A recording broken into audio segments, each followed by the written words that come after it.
taking a 4-game lead on Baltimore. Free agency is going to happen. We know that. But right now, why is it the first thing that pops into your mind after you accomplish something? Now, I think he's a team player, Michael, and I think he wants to go out there and win. But, it's never a good look when that's kind of always part of the conversation, even when you're not asked about it. Yeah, it just jumped out to me when I heard it last night and go, why, man? Everybody in the world knows you're a free agent. We get it. You're gonna be the highest paid player ever. We get it. You don't have to continue to carry the sandwich board down the block. I'm gonna be a free agent. We got it. Got it. Good. You're having an unbelievable year. You're gonna get paid. Stop bringing it up. Unless somebody asks you about it. Doesn't make sense. What message are you sending? Job one should be winning a World Series. Money's gonna be there. I promise it will be there. Mike Lupica is going to be here. He's going to join us in just a moment. And he's always great on Wednesdays. He's great on every day, to be honest. He had a big article today about Aaron Rodgers and the importance of this Patriots game. Now, before we break, I want to remind Met fans you have to keep it locked in today during the 5 p.m. hour for your chance to score a pair of tickets to the Mets' final homestand. Presented by the New York Mets. See the Mets take on the Nationals and the Phillies at Citi Field through the 22nd. Be there tonight when the first 15,000 fans receive a reversible hoodie presented by Citi. And on Saturday the 21st, all fans will receive a fan appreciation beanie presented by Guardian, plus a pregame block party with ballpark fare, giveaways, and entertainment starting at 1:10 p.m. outside Citi Field. Visit Mets.com/tickets. Very quickly, Don, do you know how many people were there yesterday? A little over 24,000.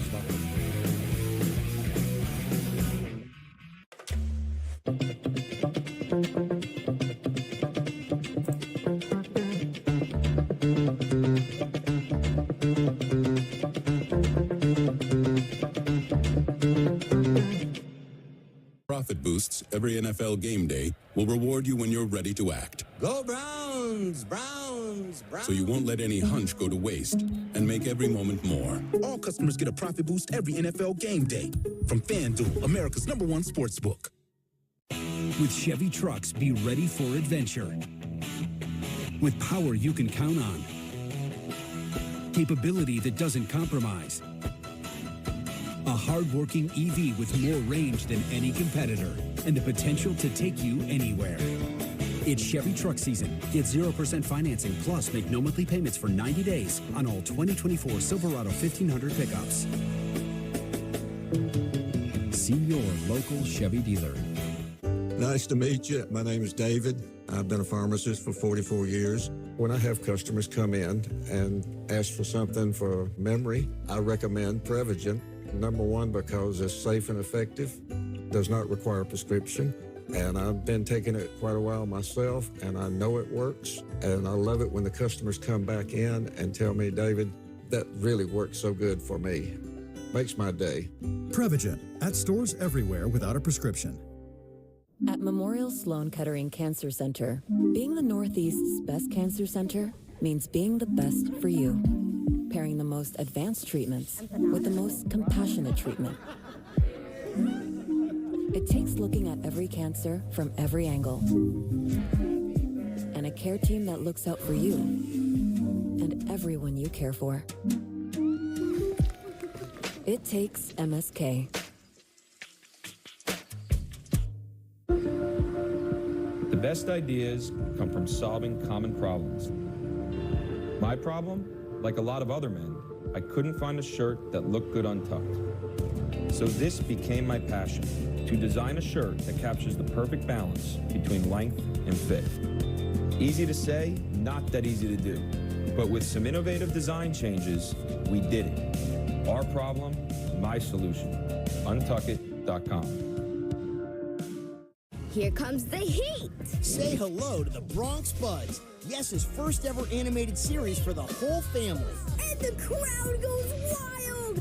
Now streaming. Join Riv, Bash, Oscar, and the rest of their gang for a baseball adventure around the Big Apple. Bronx Pride is on the line. Hexlab presents Bronx Buds. Now streaming exclusively on the Yes app. Powered by Cal Auto Mall. Magnifico.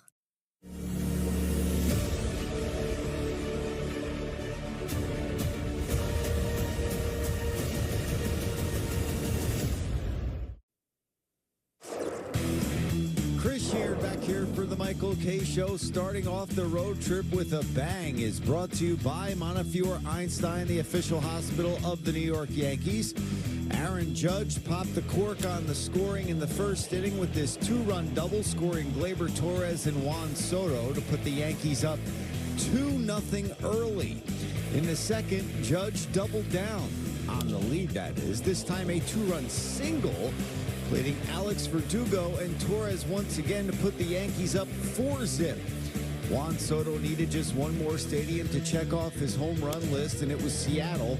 He wastes no time doing it here. His 40th of the season, 200th of his career, and now he's homered at every major league park.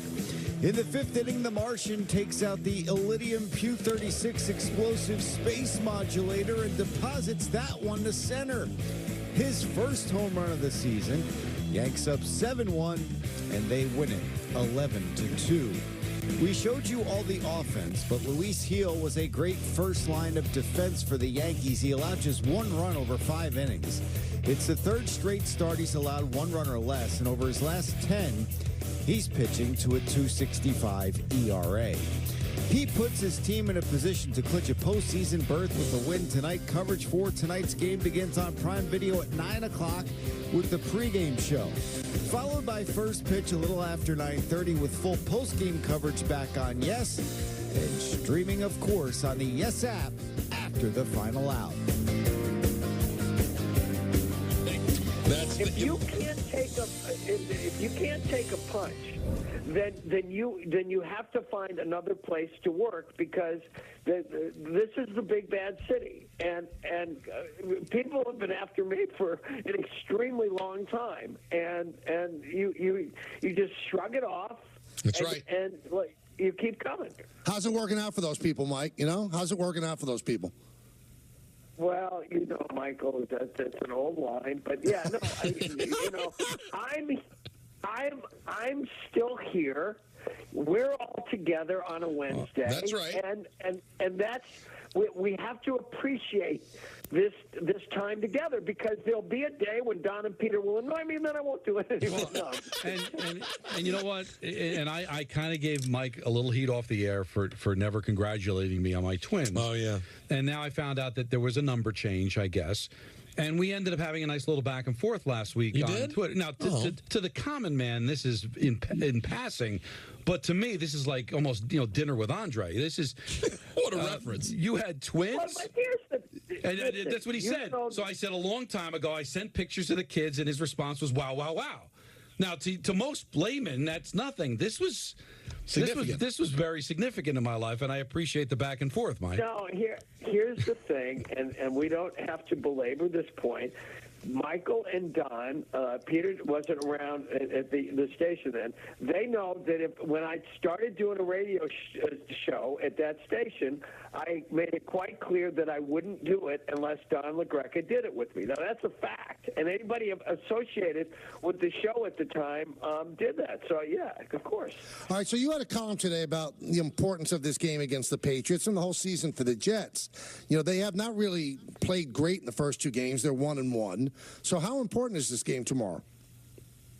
I think it's important because it's the Patriots, Michael. I think that even though, I say in the column, even though Belichick is gone and Touchdown Tom is gone, they're still the Patriots, and the history that started the day that Belichick left has been the most damaging in the history of the New York Jets, because it came right after Parcells had left. Okay, and so they thought there was going to be a clear transition of power. I was at Hofstra that day.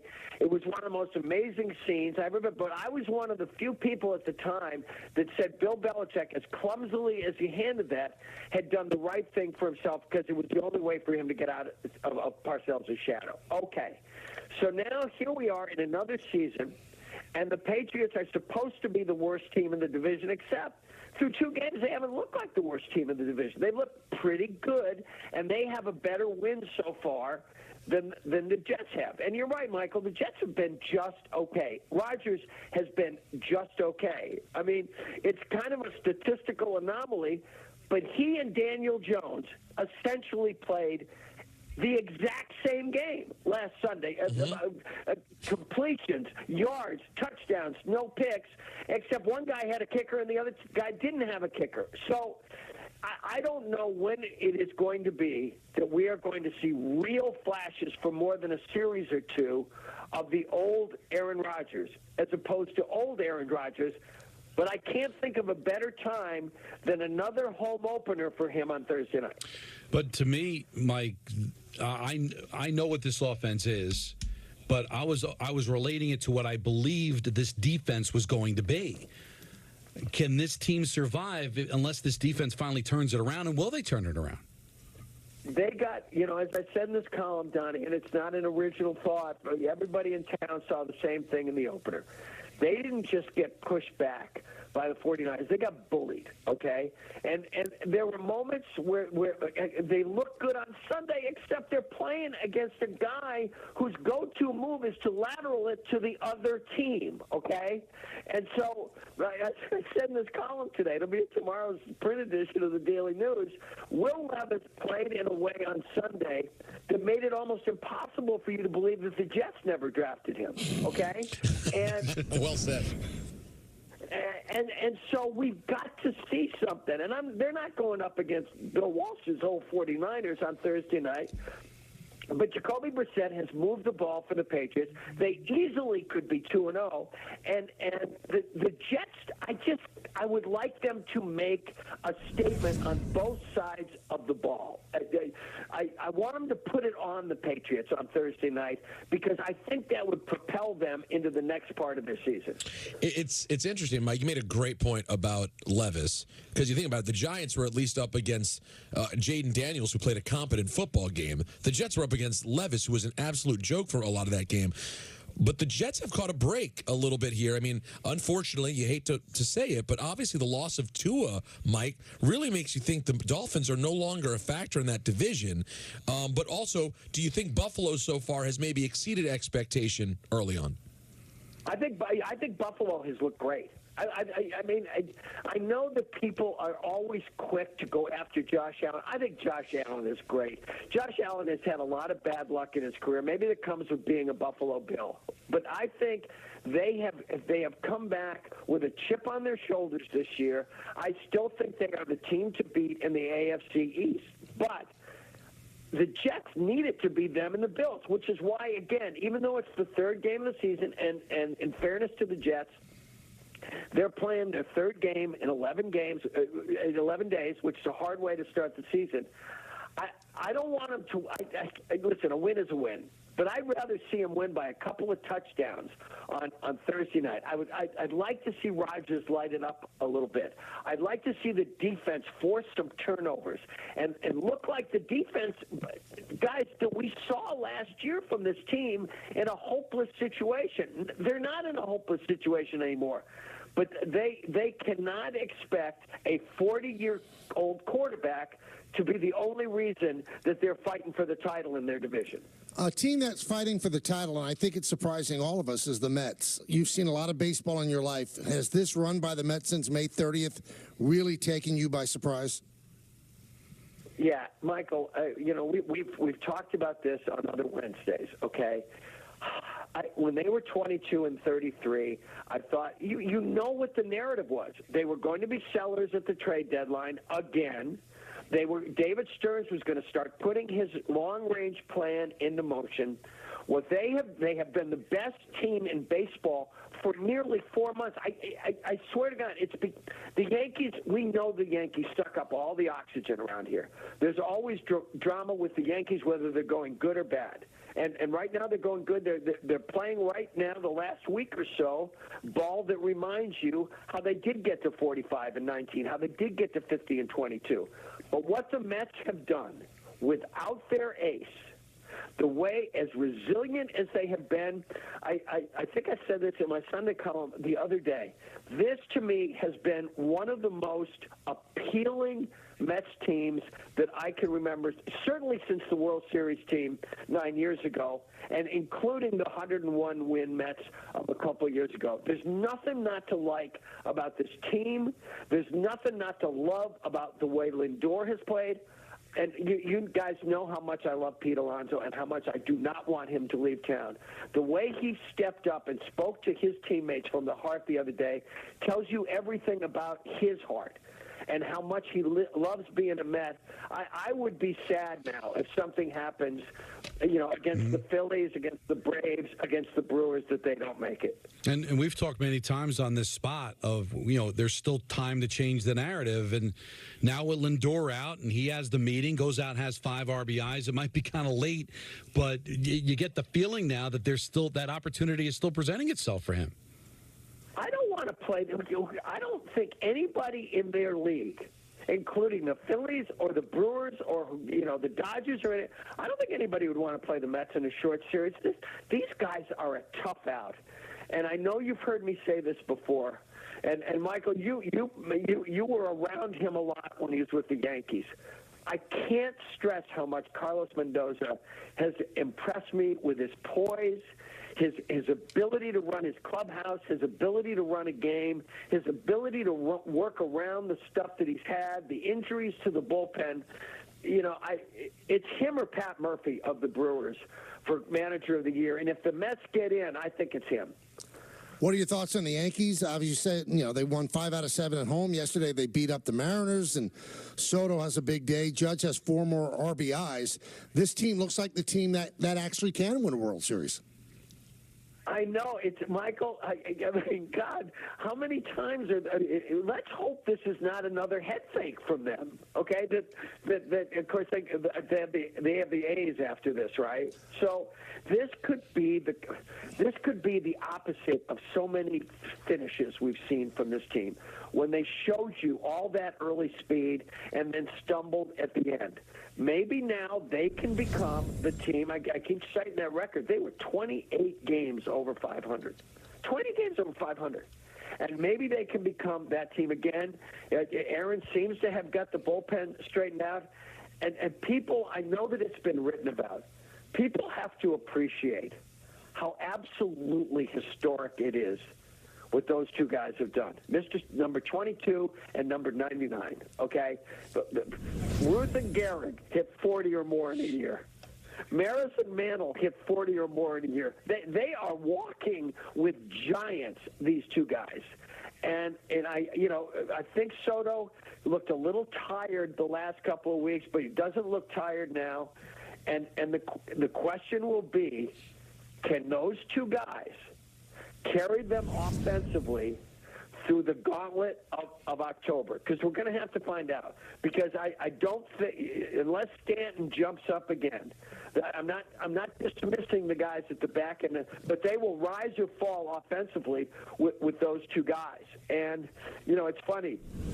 A long time ago, going into the World Series between the Diamondbacks and the Yankees, I wrote a column going into that series, and I said, talking about Kurt Schilling and Randy Johnson, and I said, well, it's going to take a lot more than 2 pitchers to beat this Yankee team. Well, oh, really? Those 2 pitchers beat that Yankee team. This is the flip side. This is a couple of generational talents hitting number 2 and number 3. These are generational talents. And it will be really fun to see them go at the competition in October, which is why I've been saying this for a while. To me, this will be more compelling than any Yankee October we've had since 2017 when they were ahead of, remember what it was like, guys?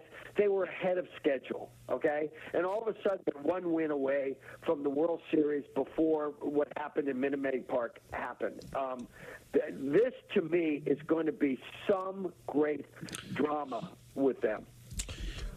Do you think, Mike, it's unfair for other head coaches and other current players to say what Tua should or shouldn't do before we've heard from the man himself?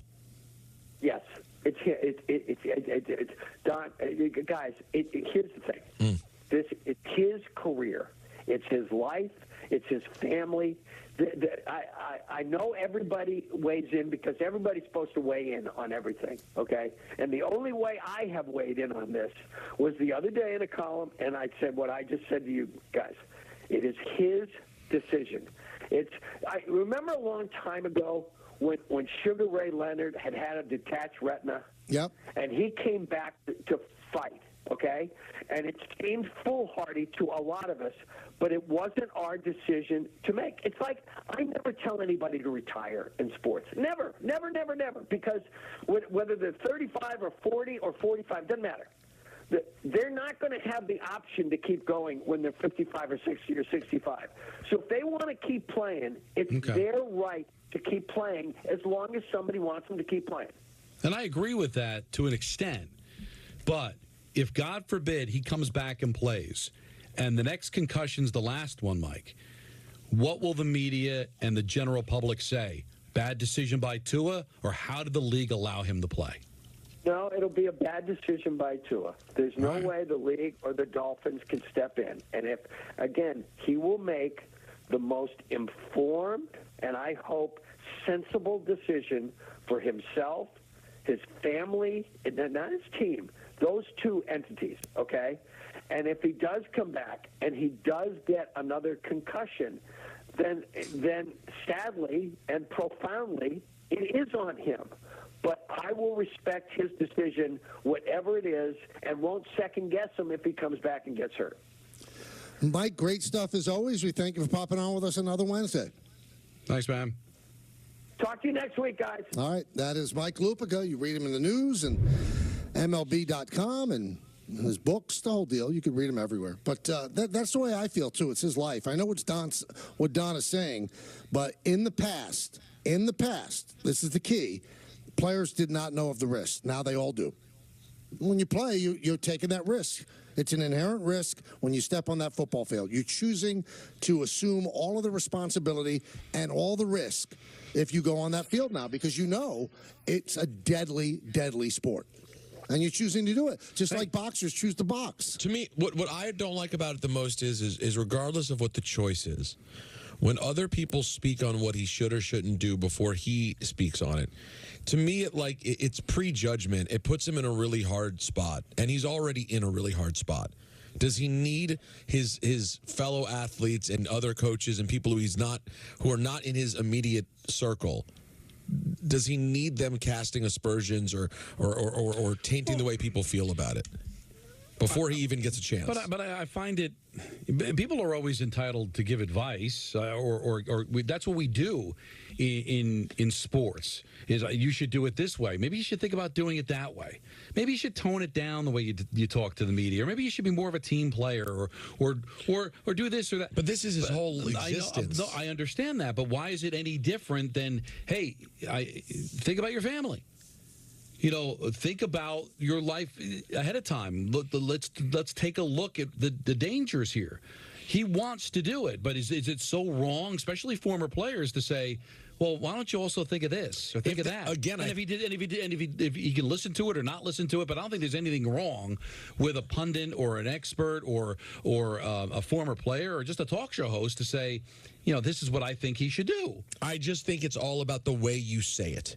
If you say, I'm concerned for him, and I just really hope, he puts his family and himself, his health first, I have no problem with that. But when people say he shouldn't play, I think that's unfair. I think, I don't know, Michael, it's a level of judgment to me that seems unfair for a guy who's already dealing with a really hard circumstance. You know what I mean? It's funny how social media is. So what do we get criticized the most for, guys? Ice when I swirl around ice. No, other than that. Oh, not talking enough Mets. Right. Or whatever. Right. So we talked a lot of Mets and people coming out of the woodwork that they haven't talked Yankees. And Susan Martino said, now that they're on 880, it's going to be all Mets, and you won't hear any insults to Met fans when they call in. That's reserved for Don and Peter, for Yankee fans only. I mean, are you people real? The show is also on Yes, too. So isn't that we don't, first of all, we don't broadcast according to the frequency that we're on. We do the show, whether it's on Sirius XM, on 1050, on 98.7, or 880. You gotta be smarter than this. Guys, I have been here since day one. Mm-hmm. Literally. So we've had Army football on our air. We've had Rutgers football. We've had the Islanders. We've had obviously we got now the Mets, the Jets, the Knicks, the Rangers. There's never been anybody that I've worked with who said, you've got to talk more about the teams that are on our air. Yeah, we promote the teams that are on our air coming up next and whether get ticket giveaways and all that. But all we've ever been a slave to, before Peter, after Peter, when Michael and I got together, is what is the story of the day? What do people want to talk about? Who's the hot team? Who's the hot story? That's what drives us. And the Yankees played last night, had an 11-2 win against Seattle, and we've talked about it. But right now, the Mets are one of the hottest teams in baseball. It's a story.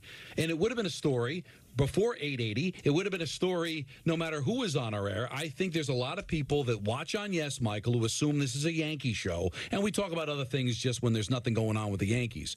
We try to talk about whatever the story of the day is, regardless of what signal we're on, regardless of who a right holder is or anything else. It's what is the story of the day. And if you don't think the Mets are a story, well, then obviously you're not a fan. You're a Yankee fan, and you don't get sports radio. But right now, the Mets are a talking point. And the Yankees, well, we've talked plenty of Yankees too, Michael. Of course we haven't done the whole show on it. And you know what? We'll talk Jets, we'll talk Giants, and when there's a Knicks story, we'll talk Knicks. Heck, we talked more Nets than Knicks a couple of years ago when they were really good, right? We have no affiliation with, other than Yes, but from the radio station, we'd have nothing to do with the Nets. And certainly the Nets aren't even close to one of the more popular teams in the area. But when they were competing for a championship and they had Kyrie and they had KD, we talked way more Nets than we talked Knicks because they were the story. So I don't know, man. Yeah, you guys, I'll tell you one thing. You would never make a good program director, I'll tell you that. Yeah, stop coaching, Pat, really. Let's go to Ethan in Surprise. Ethan. Hello, Ethan. Fellas. How you doing? Fellas, great.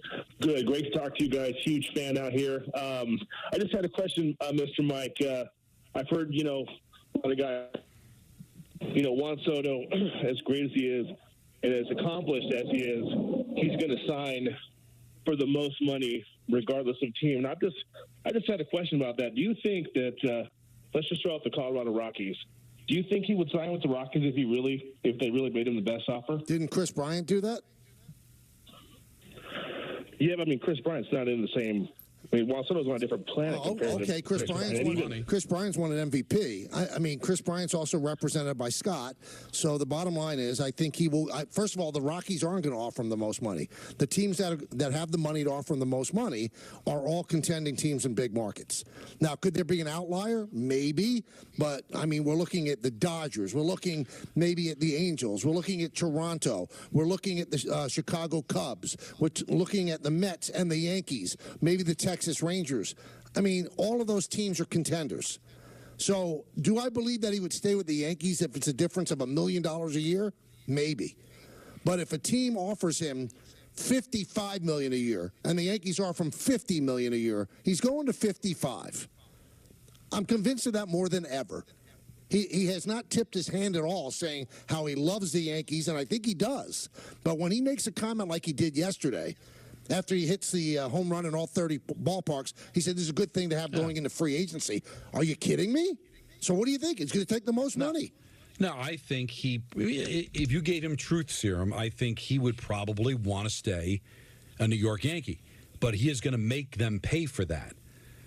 So I would like to, if he had his choice, I would like the Yankees to be the highest bidder. But if they're not, like you said, if it's $1 million here, $1.5 million there, then I think that maybe he'd be swayed by the Yankees. I think he loves it here and the chance to win every single year. But if he gets blown away, Michael, he's going to go to the highest bidder. He's made that clear by who his agent is. He's made it clear by all the things that he has said. And he's not Aaron Judge. He wasn't drafted by this team. He hasn't played for this team beyond this year. So, and I don't think it makes him a bad guy. I just think that he is going to go to the highest bidder. And the Rockies aren't going to be that. You mentioned all those teams, Michael. Now, the Angels, he might look, I don't know, then the Angels never win. But if they come up $5-6 million more a year, or tack on a couple of more years that the Yankees aren't willing to, then you would give it some major consideration. I'm sure of it. People don't get it. This is their business. This is their one chance at the brass ring. I don't begrudge him taking the most money. That's what he does for a living. But, no, the people make the mistake of what would I do? And if you're a Yankee fan, you would say, of course, I'd play for the Yankees for free. I'm a Yankee fan. I love the Yankees. Why would he want to go anywhere else in the world than play for the New York Yankees? Because they're thinking the way what they would do. But he's made it clear that as much as he wants to play for whoever, it's going to take the right money. We saw that in Washington. He loved it in Washington, won in Washington, but the money that Washington offered wasn't what he wanted, so he was gone and got traded away, and now he's going to go to most likely the highest bidder because that's how he wants to do it. Otherwise, somebody else would be his agent. ENN coming up in just a moment, so stay tuned for that right here on Yes and 880 ESPN.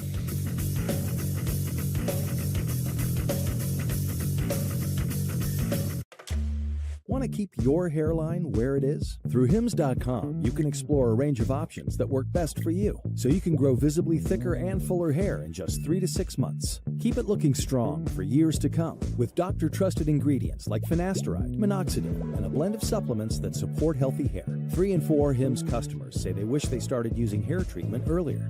Get ahead now to keep the hair you love. Get started today at Hims.com. How we get there matters. Get exceptional offers at your local Audi dealer.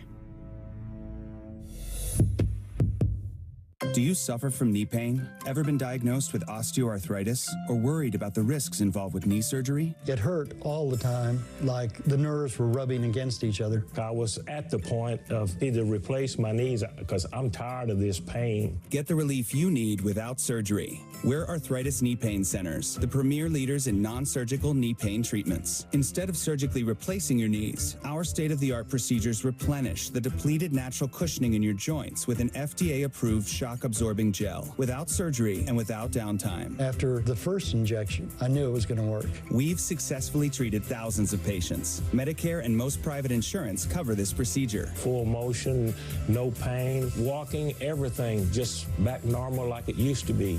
Locations in Garden City, Smithtown, and Wall, New Jersey. Call 1-800-834-5911 for a no-charge, no-obligation knee pain assessment or go to arthritis-kneepain.com.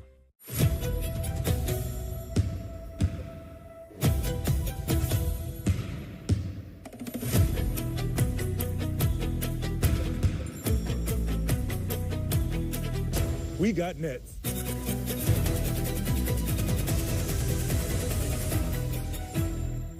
Diversity is in our nature. Diverse cultures, identities, skills, and knowledge.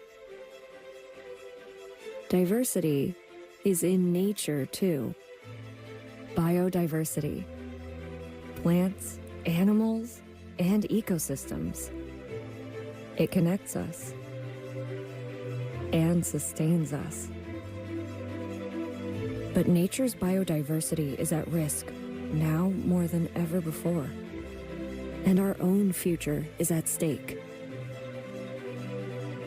So ask yourself, how can you contribute to protecting all life on our planet? Because the future is in our hands.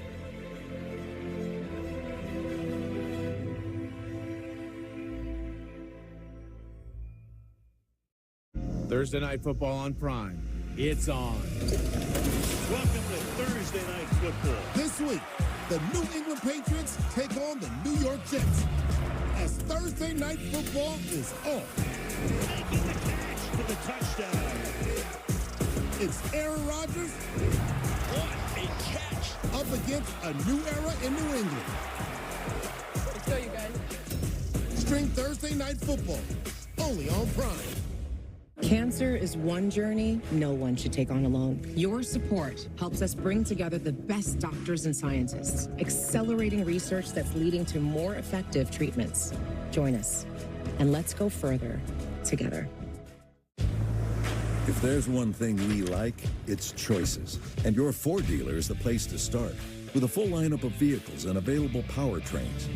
Get your ideal combination of power and capability with gas, hybrid, or all electric. But more important than the power you choose is what you choose to do with it. Right now, lease a Ford Explorer for $369 a month for 36 months, only at your local Ford stores.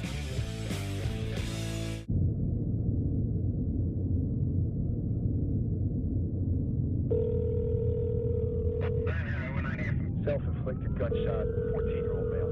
Just tell me it's If you're an asbestos victim, pay close attention. Billions of dollars are being paid out to people like you. We should know. We're Whites in Luxembourg, the law firm that already won over $9 billion for men and women just like you. That's right, over $9 billion for mesothelioma sufferers and their families. We know you're short of money, and we know you're short of time, so we fight hard. Call Whites in Luxembourg at 917-LAWYERS. That's 917-LAWYERS. Whites in Luxembourg, winning big for the little guy. For years, one company has battled to deliver business products the next day with no freight charges. Now, WB Mason, with their famous fleet of trucks and drivers, faces their biggest challenge, rescuing shipping and packaging buyers from expensive freight charges. That's right. Now, boxes, stretch film, and packaging tape are delivered the very next day at amazingly low prices. So, who do you call for fast delivery and no expensive freight charges? Who but WB Mason? Good. God bless. God bless. Welcome to ENN on TV. Ray Row. It's brought to you by our friends over at Security Dodge. Go see Michelle Scalisi. And Come get some. Yeah. I'd like to start off by saying good evening to Michael and myself. You're doing that because you're just, I don't know what you are. Thirsty. That was a good comeback. And to Don. Not George Plimpton, never claimed it. And to Don. They're all gone now. They're still with us, but not with the company. And we have to say something. It must be acknowledged. It did happen again, guys. We didn't want to say it, but it did happen again. Yep. Did you hear it, Michael? No. Mike Lupica. Still couldn't tell the difference between me and Don. Can't do it. Oh, I didn't hear it. Yeah. I asked him a long, drawn-out question, and I still got a duh. And then then I think he bailed on it because he was worried that he was doing. You know, but I'm just gonna have to accept it that we sound the same over the phone. I think that there's a very good chance that he will not acknowledge our names again moving forward, just in case because he doesn't want to make. You know, there is a safe way if Mike is worried about it. There's one safe way to acknowledge all three of us. You know what it is? Clown show! Clown show! Clown show! Clown show! All right, guys. Michael mentioned this earlier. Is this the last ever Woj bomb? I guess so. Who knew that the final Woj bomb would be about Woj himself? Adrian Wojnarowski has called it a career at ESPN and moved on. He's going back to his alma mater, St. Bonaventure, to head up their NIL ventures. Quote, "It's a thrill of a lifetime to be able to return to a university and community that I love in a role of service to our student athletes, coaches, and institution. I'm hopeful that I can bring value in a lot of areas to our basketball program, open doors for our young men's futures in ways both professionally and personally." I'll tell you guys, I do not love Maryland as much as he loves St. Bonnie's. But I know somebody that loves their school, and that's Michael Kay. So I ask you, Michael. Don't ask him.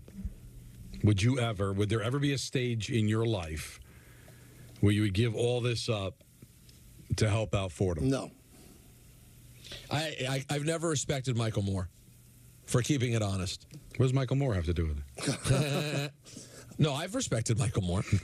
I respect Michael. Listen, I respect Woj. I mean, when you consider that he might be taking the biggest pay cut of all time, and he's doing it. So he's doing it with his heart, and good for him. And I hope it fills him, and he feels happy. And obviously he does, because this is a monumental decision.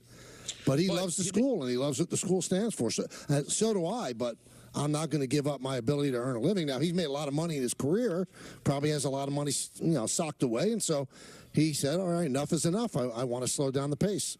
You know how they'll welcome him when he gets to St. Bonnie's? How? Welcome to the what? Exactly, Morris. He will. It's. Let me say this. Is it possible that Woj made one of those decisions? We often talk about how much money is enough money. And Woj, over the last 7 or 8 years, made so much money here, so much more than he ever expected to make doing what he does, that it really was enough money. Yeah, I think I made enough money. I'm good. And you weigh your options, because let's not make what he does out to be easy. working the phones, travel. It's There's a lot of 24 hours a things day. he has to do, getting phone calls in the middle of the night, being on top of stuff, and there's probably a lot of stress that comes with it. And now he's got something that, he truly loves to do. I mean, I don't think there's anything wrong with, Juan Soto prioritizing money if that's what he ends up doing at the end of the day. And I don't think there's anything wrong with somebody saying that, you know what, I want to slow down my pace, do something that I really love, give back to something that meant a lot to me. I mean, I've sat down with Ramapo College a couple of times, different things that I could do to help them. If they ever offered me a job and I was in a stage of my life where maybe it wasn't the money that I'm making now, but I felt like I wanted to kind of slow it down, I might consider it. I would never definitely say no. Right now, I'd say no. But could I get to a point where I'm home different hours, spending time with the kids, making decisions that aren't solely based on finances? I applaud him for it. No. In a statement, ESPN responded by saying, "You're hurting me." He's going to be raising NIL money. That's not light lifting. Ed Call, the former AD at Fordham, just got the St. John's job. And I hate to see him go because he's so good. St. John's hired a gem. And there's a story in the Post today where he said, his job is to raise a lot of money for NIL. And he said, we want our alum to donate to the NIL fund and feel that they're getting a return. It's an investment. And listen, I know I'm going to sound like the worst alum of all time. Mm-hmm. What exactly is the investment? Are you getting anything back other than joy? But if you put in $100,000 to NIL, you're never seeing that money again, ever. Ever. I'm amazed at alum. I mean, maybe these alum have so much money that it doesn't matter. Isn't there also tax benefits? Well, I mean, so insignificant because, St. John's is lucky. They have Mike Rapole, the guy with Vitamin Water. He's a billionaire, and he gives so much money to St. John's. God bless it. It probably doesn't make him blink. But people that actually do, I feel the same way about donating to political campaigns. For what? Well, what are you doing? No, that's actually. But, I'm gonna disagree with your comp. Okay. If you believe in a political figure that strongly that it could change the world, that actually makes more sense to me than giving money for a sports program. But what does that do? But you think that people that really need money that scrape together $100 to donate to a political candidate? Why? Let the political candidate dig down. You mean if they don't have a ton of money? Right. But let's look at it from a sports perspective, because that's what we're talking about here. All right, when there's some big alum from a school that donates, $10 million to the football program, they could talk how they're an alum and they care about the school. They're a fan of that football team and want that football team to win. Right. Clearly, we can all agree on that, right? You don't think that there are sick fans of professional teams that if the setup was the same, you wouldn't see some filthy rich fan donate money to help the Yankees keep Juan Soto? Well, you know what, Don? I guess that I should articulate better. Filthy rich, if it doesn't even make you blink, then I understand. But for somebody to donate, like for Ed to say it's an investment, it's not an investment. An investment you can get back. No, because they don't want to. But they're trying to doctor up what they're doing because they don't want to say, well, I just want to see my team win. So they're trying to make it seem like they're above that they really want to help the school and all that. But do you see what I'm saying though? Like you're donating to an athletic program. Wouldn't it be better to donate to build a medical building on the campus, something like that? What are you getting from the athletic program? What you're getting is something you appreciate. Again, what you're getting is your favorite team winning. I don't want to single out a fan base, but there are fans of teams in New York. And I'll just use the Yankees as an example. Juan Soto. If the Yankees were structured where they needed money from their fans to help sign Juan Soto, you don't think that there'd be somebody that would go beyond their means to write a check to help the Yankees keep Juan Soto? I do believe it, and I question it. They'd be a psychopath. But it's coming from the same place, except these people are a lot more rich, but that's what they're thinking. I don't disagree. I think that's often what either way. What I donate to Fordham is my time. If they ever need me in a fundraising effort, I'll do that. But to give my hard-earned money, I've already paid my tuition. But Michael, I get so annoyed when I get those letters from Maryland. Aren't these people? And I don't want to throw any allegations out, but I don't think it's much of a stretch to say that there might be some of these people that donate money for NIL that might have, before there was this, buying the kid a car or a house to get them to stay at the school. What were they getting out of that? They weren't even getting any tax deduction because what they were doing was illegal. I've never understood it. So good luck, Woj, raising money for St. Bonaventure. Good luck. They did it because it's the same thing. You will do anything to see your team win. You're looking at it because it happens to be college. So you're like, why would somebody be that invested in a college team? Why not a professional team? No, they look at the Alabama football team the same way a Yankee fan looks at the Yankees or the Giant fan looks at the Giants. They want to see that team win, and they think that their finances can help make that happen. Well, Tennessee has come up with a way to raise money for NIL. How? In what is believed to be the first arrangement of its kind. Tennessee fans for all sports will now be charged. You'll like this, Michael, based on your restaurant experience the other day. They'll be charged a 10% talent fee on top of ticket prices to help pay athletes. Amazing.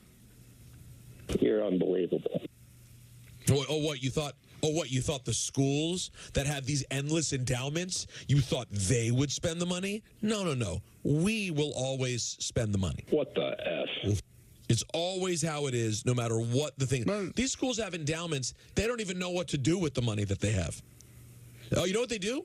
They just collect more money on the money that they have because that's how much is sitting around being invested. Meanwhile, school's only what? By the time your guys' kids go to school, over $100,000 a year, at least. Is that what you think? Over $100,000 a year? Fordham's like 75 now, and you get the diploma. It's the same diploma you got if you spent 4 years there. Even state schools now are pretty expensive. It's a wild time, guys. Wild time. Wild wacky. Let's hear what it sounded like on AM 570 in L.A. when Shohei Ohtani hit home run number 48. Pitch, and Ohtani swings, hits a drive, deep to right field. It is into the upper deck for home run number 48. Who is that? What a great voice. Yeah, who was that? I thought you would know. No. I was going to ask you. Is that the Dodger station? These people. What'd you say, Don? How are you not crediting these people? No, it's I credit the audio station. Theft. It's no, I didn't. I said it's play-by-play from AM 570 in LA. I just didn't know who the broadcaster but it's is. not an AI. It's a human being. He deserves some credit. No, well, legally, as long as we credit the radio station, we've done our job. You just don't go to the movies from Paramount, but they run credits on who played who. He sounded terrific. No, it was terrific. We have no idea who it is, and I feel terrible about it. I think we'll figure it out. But not as bad as his family probably feels listening to this. Well, his family, they could live here all the time. Well, man. also, that was Charlie Steiner. No. That's not Charlie Steiner. Not Charlie Steiner. Let me listen close. Now we're misidentifying. I don't know Pitch, and Ohtani swings, hits a drive, deep to right field. It is into the upper deck for home run number 48. Who said it was Charlie Steiner? I'd rather not. Somebody has to be one punished. person relieved of their duties. Somebody. No, I don't want anybody relieved of their duties, but you couldn't be more off. Is it Terry Smith? Is it Terry Smith? Oh, this is sad. Oh, this is unfortunate. Just imagine you're doing a show in Arkansas. You feel bad that you didn't leave it at AM 570 LA Sports. I tried. I know. How would it feel, Michael? How would you feel? And you've been around. But still, it's nice to get some love. If there's a radio station. It's Terry Smith. Terry Smith is the play-by-play on radio for the L.A. Anaheim Angels. But why is he calling an Ohtani home run? Oh, that's right. Oh, Darn dear it. God. I forgot. That's tough, too. Sorry, it's the Dodgers. You know what? Just make it worse. Wait, but don't you guys know who the voice would be of the Dodgers? Well, it's Charlie, but Charlie's been having medical issues. He hasn't worked. So it's the backup for Charlie Steiner. Here's what Wikipedia says. All right, here you we know go. what? Here we go. Tim Neverett does select games. Stephen Nelson does select games. Not Stephen Nelson. I'm just imagine. Who was the first one you said? Joe Davis sometimes does games. No, it's not Joe Joe Davis. Davis does TV. He does radio, too. Let's listen closer. Pitch, and Ohtani swings, hits a drive, deep to right field. It is into the upper deck for home run number 48. So if we're in Des Moines doing a show and it's like, yeah, let's hear what Aaron Judge's 53rd home run sounded like, and it's Michael Caine. They're like, who is that did the call? Oh, I don't know. Was it Ryan Rucco? Was it Rucco? I'm going to need a name. I'm going to need a name on the Charlie Steiner guest. I'm going to need a name. All right. I don't want to do it now because you said punish. Well, how do you want them punished? Oh, I'm going to talk to them. Based on Wikipedia. All right. Tim Neverett, Steven Nelson, Rick Monday, or Jose Mota are our four I think it's options. Rick Monday. Could it be Rick Monday, Michael? I think he does color. Well, I think. What about Tim Neverett? Tim Neverett could be. Tim Neverett handles play-by-play on select games on AM 570 for the Dodgers. Let's go with Tim Neverett. But I don't think Michael, not to put words in Michael's mouth, I don't think Michael's upset with the person that looked up and saw that Charlie Steiner is the radio voice. No, he is. I think he's he's upset at the fact that you don't know what Charlie Steiner sounds like. Michael. Is upset at who? Whoever said Charlie That's what Steiner. I mean. That's what he's it's doubly upset. First of all, you looked it up, and then it doesn't sound like anything like Charlie Steiner. It's almost a disgrace to the show. Well, listen, and the person whose family he comes from, his family too. The person, just so we can keep it. Why don't you just take the blame, Peter? It was me. All right, it was me. So last night on the call, Tim Neverett and Rick Monday. According to Tim Neverett's Twitter. So I just think he deserved Craig. It's a hell of a call. Right? Great call. Yeah, you know what? I'm glad we spent the last 7 minutes figuring it out. I love That'll it. do it for I want to do it again. and brought to you by Security Dodge, Rick Monday, Tim Neverett. Go over to Security Dodge Shop 24/7 at securitydodge.com during their Ram Power Days. Who said Charlie Steiner? It was. Who do you think? Why don't you take a guess? If you get it on the first try, we'll just quietly go to break. Tom. Go to break. Wow, Tom. Mazda. Don, what's up? We'll get more into new Mazda from Ramsey Mazda. More selection, more.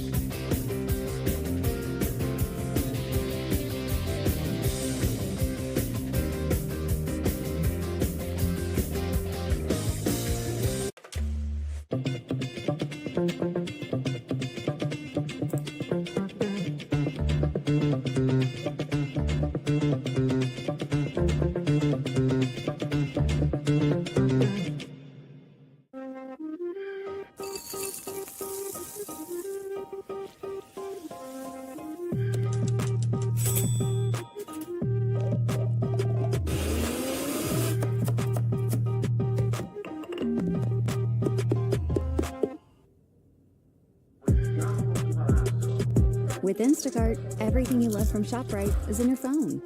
Keep earning Price Plus Club points and explore more savings in the app. Order now and get delivery in as fast as 30 minutes. With ButcherBox, you never have to worry about what's for dinner.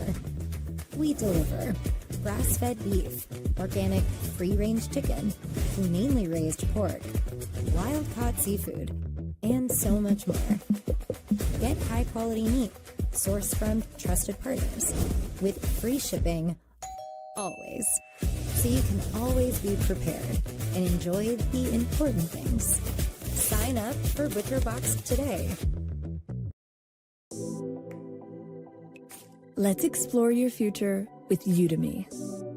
You can learn how to program and build websites, study design and create logos, improve your presentation skills, and sell your ideas. With Udemy, you can learn practical skills from thousands of online courses taught by real-world experts. Explore your future. Udemy. Switch to Square and join over 4 million businesses worldwide. Start with our point of sale. More than a system, it's the brain of your business. Train your staff in minutes and connect your POS to a KDS to handle orders ASAP. And with Square Banking, get a loan quickly for everything from small repairs to the biggest dreams. Gain time and peace of mind with restaurant tools that bring everything together. Switch to Square today. Visit square.com to get started. Acorns is built to put investing at the center of your money. Every time you pay for something, they invest the spare change. Every time you get your paycheck, they automatically invest a little bit of it. And even when you buy from some of your favorite brands, Acorns gets you bonus investments. Yes, that's what it means to be growth-minded. To find every chance you can for your money to grow. Acorns. Grow your own. Want to get juicy? Sip on this super fresh and tasty blend of ripe strawberry and crisp lemon that's so bold. It just asks for your number. That's right. It's time to love soda again. I hear that. This bad boy can fix anything. Yeah, tough day at work. Nice cruiser sort you right out. When I'm riding, I'm not even thinking about my painful cavity. Oh, you shouldn't ignore that. And every time I get stressed about having to pay my bills, I just hop on the bike, man. Oh, come on, man. You got to pay your bills. You don't have to worry about anything when you're protected by America's #1 motorcycle insurer. Well, you definitely do. Those things aren't related, so. Yeah. Oh, that is a vibrating pain. Your memory is an amazing thing, but sometimes it can start to slow down. But did you know Prevagen can help keep your memory sharp?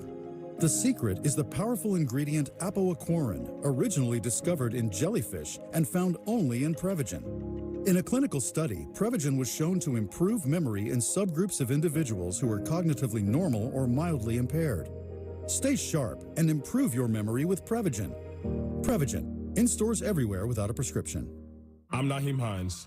I support the Muscular Dystrophy Association because they help my mom and kids like Ethan. Thanks to the Muscular Dystrophy Association and people like you, I have more hope than ever before. Join us and learn more at mda.org today. While others give you less, Domino's wants to give you more. For a limited time, when you order any 2 or more medium 2-topping pizzas for $6.99 each online, we'll upgrade one to a large for free. Get more inflation, not shrinkflation, only at Domino's. Here comes the heat. Say hello to the Bronx Buds, Yes's first ever animated series for the whole family. And the crowd goes wild. Now streaming. Join Rid, Bash, Oscar, and the rest of their gang for a baseball adventure around the Big Apple. Bronx Pride is on the line. Hexclad presents Bronx Buds. Now streaming exclusively on the Yes app. Powered by Buy Cow Auto Mall. Magnifico. Top dog with a new pass. You played the game, but never too fast. Move out the way, I'm on a flight path. Top runner, always been a straight runner. I can do it all day.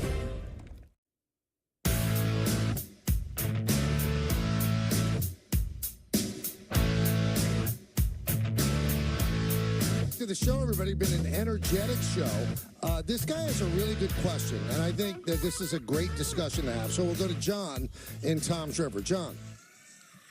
Hey, John. Hi, guys. Always great to talk to you. I have a question for tomorrow night. Okay. You've got 3 choices. You either sit at home and have 2 big screen TVs with the Jets and the Mets on, or you could go to one game live and have go to the Jet game and have access to the Met game on your phone, or go to the Met game and have access to the Jet game on your phone. I'm 60-40 Jet Met fan over the Jets. I chose to go to the Met game. What would you guys do? I'll hang up now and listen. You made the right choice. He did. Now, there's 2 stages. No, it's a better experience. But 56-year-old Don LaGreca is hanging home and watching the 2 TVs. Right. With, no real interest in going to either one. But young Don LaGreca, I'd go to the football game. So would I, and you know why? The Mets on the TV. It's one of 17. The reason I say baseball is going to football kind of stinks. It's not fun. You're going to get home so late. That game is going to end the next day. And baseball is so chill, you can bring your phone, watch the Jets game, get yourself a delicious helmet nachos like a gentleman, and take in both.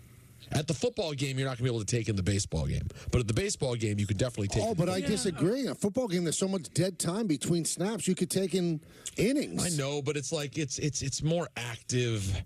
Also, just going to the Venetian blind is a pain in the But I do feel like consuming baseball over the phone,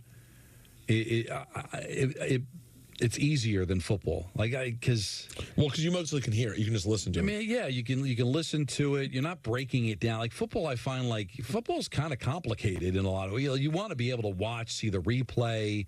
Every play becomes so big, so you want to be able to absorb that play-by-play more than I think the baseball for me. But at this stage of my life, guys, I'll just hang home. Let's go to Artie in Fairlawn. Hey, Artie. How you been? Good.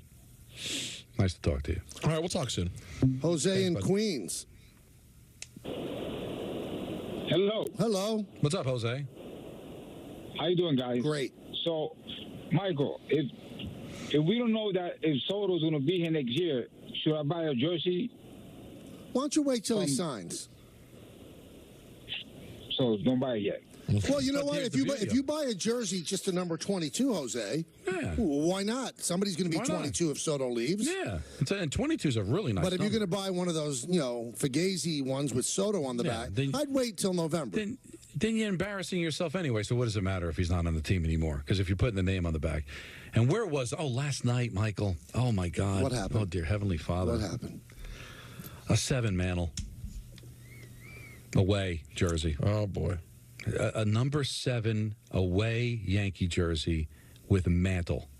I mean, I was with my daughter going to get some ice cream and some funnel cake, and I wanted to confront the guy. It would have been ugly. It would have been embarrassing, and that's why I stopped, because I don't want my daughter to see me that way. No. But I just had to know why. Who in God's green earth needs to know that 7 is Mantle other than people that don't care? So what are you doing? Now it's literally the same thing. When I looked at that person, I had the same feeling I would if that person was screaming at a wall. Like that, the equivalent. Like, you're making no sense. You should be institutionalized. Now let me. Yeah, no, absolutely. Because Peter, what are you doing? Like, if you care, you know, and if you don't know, you don't care. So what's the Mantle for? What? So you don't confuse it with the 5 DiMaggio one hanging up in your closet? It could be a Ken O'Brien jersey. So these people are morons. I'm sorry. There's no other way to put it. I apologize. I shouldn't be that pejorative. But Michael, am I wrong? No, but I will give you one thing that I've learned. Oh, here we go. Okay, because I've always been on board with this with Don. So we took Charlie and a friend of his to the game on Friday, and Charlie always wears his number 99 jersey to the game. Right. Now, he's worn this baby for a while, and it's got stains on it that just won't come out. Beautiful. And Jody goes, we can't let him wear this jersey. I said, so what? Who's going to see him? She said, he's walking with you. They're going to say, why does Michael K's son have a filthy jersey on? I said, you could say he spilled ice cream on it. I'm buying him a new jersey. I said, well, that's ridiculous. So she's online while I'm watching TV, and she says, if I get him the jersey that says Judge on it, that's like $150 less than the jersey that says 99. I said, that means he doesn't get a jersey. Yeah. But that's why people do it, Don. But I think you could do a little bit more work. I've seen every time this comes up, somebody will send me something that you can still get it without the name and it be a replica and it be affordable. All right, but fine. We've had that conversation. But Mantle, Michael, really, is there anything that's sacred? Is there anything? What's worse, Mantle 7 or Ruth 3? No, well, listen, no offense to Mantle. It's Ruth. Now, I got a line from DiPietro that's just one of the best he's ever had. Should I read it? Yes, please. He said, I wonder where this is going to go. Let the poor guy buy a Soto jersey. I mean, you bought Peter a wedding gift.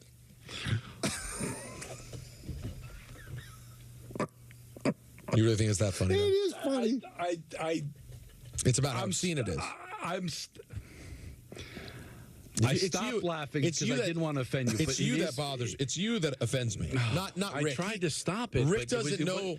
Rick doesn't know better. It's wrong, but sometimes wrong's funny. It's fine. And I tried to stop. It's okay. I mean, listen. No, it was brilliant.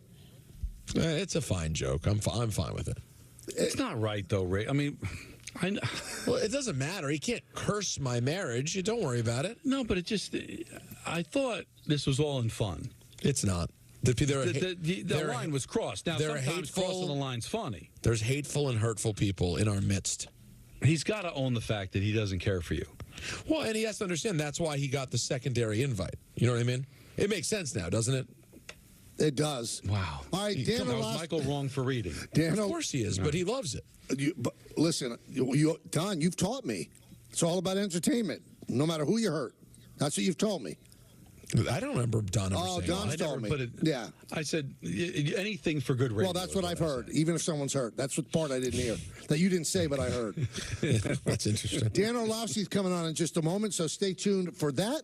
I have a read to make right now, I'm told. Oh, do it then. Yeah, I'm going to do that. Let me find it.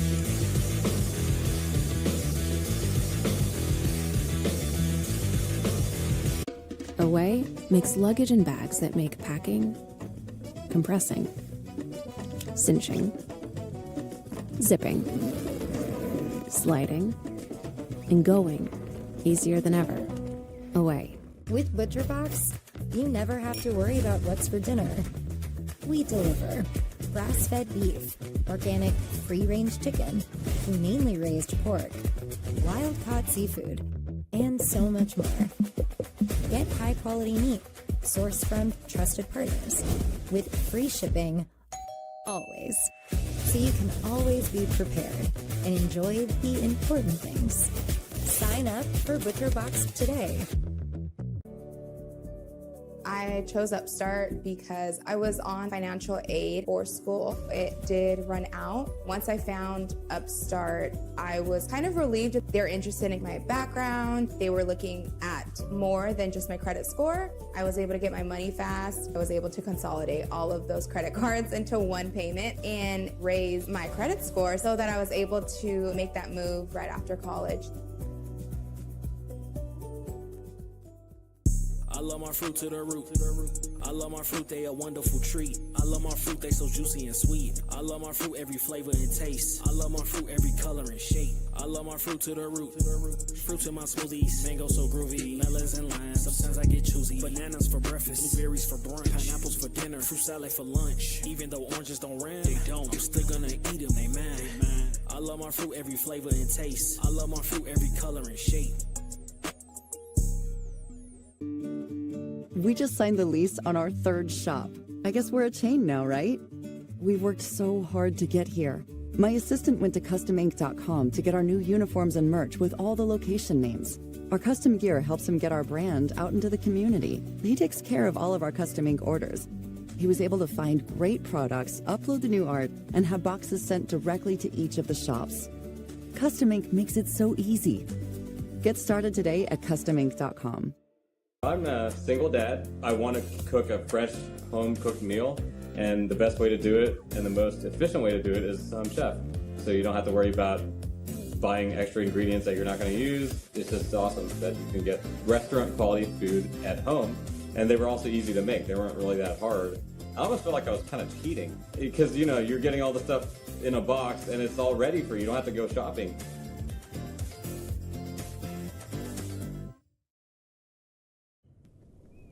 I'm Jesse's uncertainty, and I really thought house projects were my time to shine.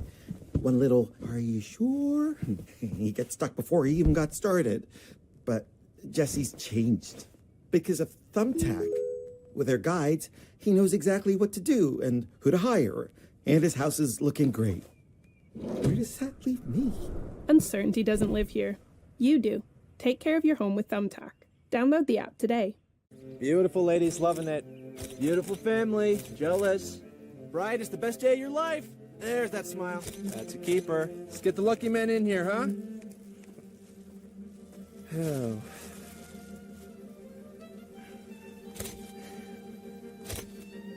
Ah, we got it. Groom's bed. Okay. Some days are just too important for a trashy suit. Rent from theblacktux.com. You lived it. Sharp hat.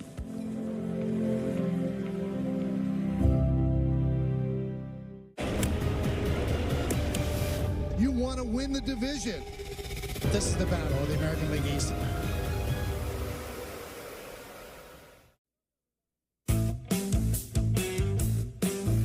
Arguments, disagreements, statements.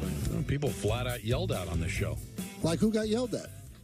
You yelled at whoever thought that was Charleston. No, I did not. I didn't even. You demanded him to be punished. But I didn't yell. I didn't raise my voice. Well, the only reason, you didn't raise your voice, but because you just didn't know who did it, but you demanded to know. I'm not complaining. I'm just saying. I'm just observing. Why don't you It's ask been the that kind of a person? show. Why don't you ask the person who actually said that? We had a discussion. If I even said anything nasty, ask him. We spoke. What'd you Don't say? make me have to be an ogre. I said, Tom, what did he say? Nothing nasty was spoken to. I acknowledged that was a screw up on my end, and I take shame. And now my entire family is shamed for the rest of their He was existence. born in 1999. I don't think He doesn't even know who Charlie Steiner is. Yeah, that's well, he might know who he is, but to know what he sounds like, I think sometimes we forget just how old we are, Michael.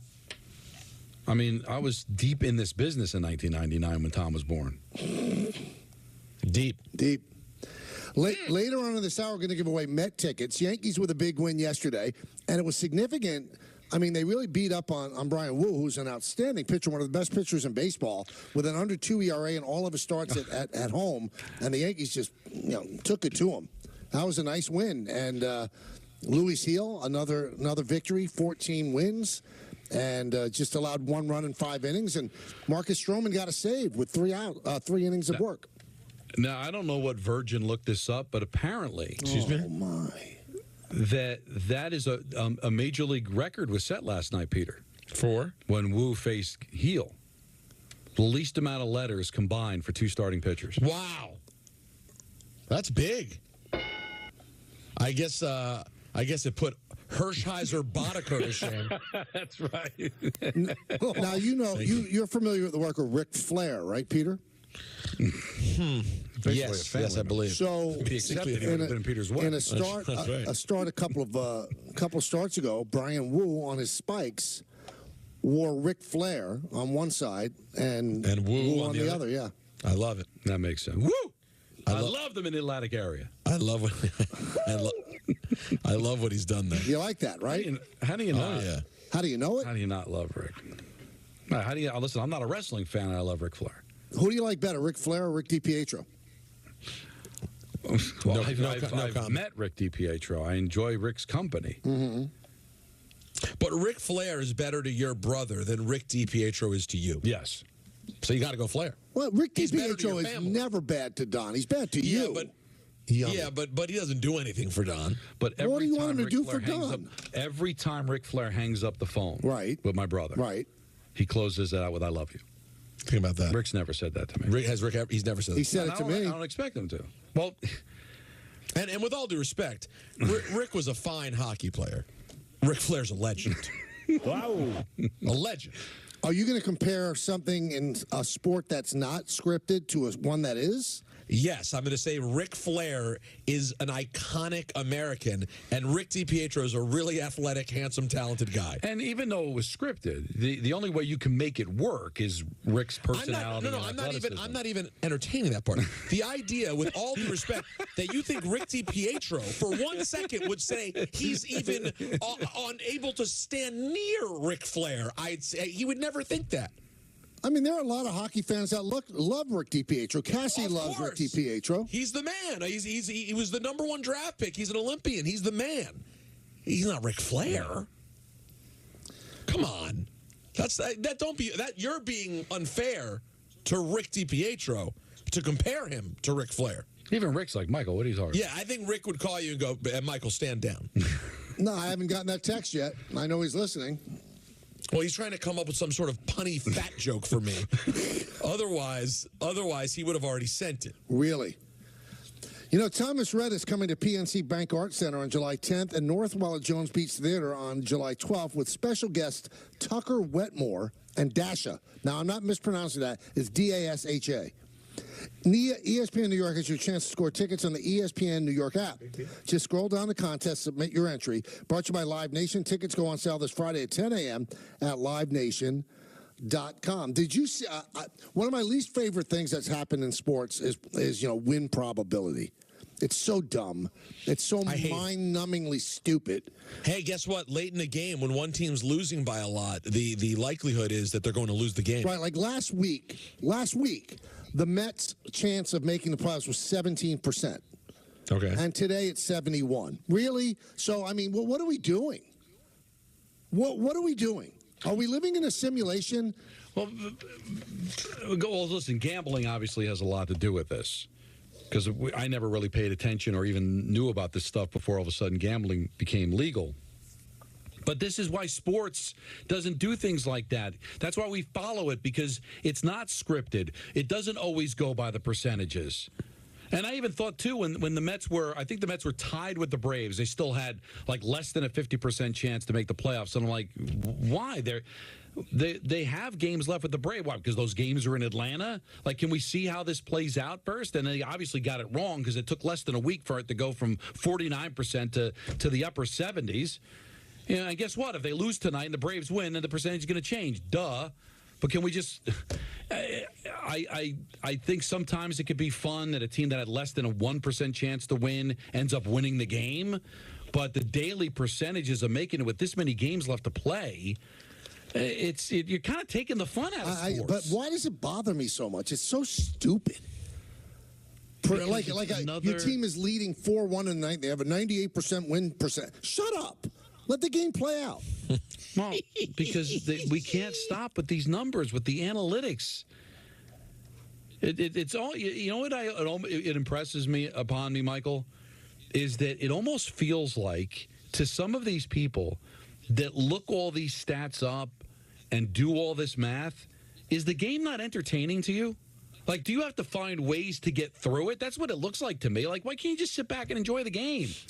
Rick DiPietro has chimed in. Yeah, I got it too. Let's see if he said the same thing. He said I did not get it, so I'm out of the loop. He said to me, quote, "I shouldn't be mentioned in the same sentence as Rick Flair." Yep, he's right. That's what I got.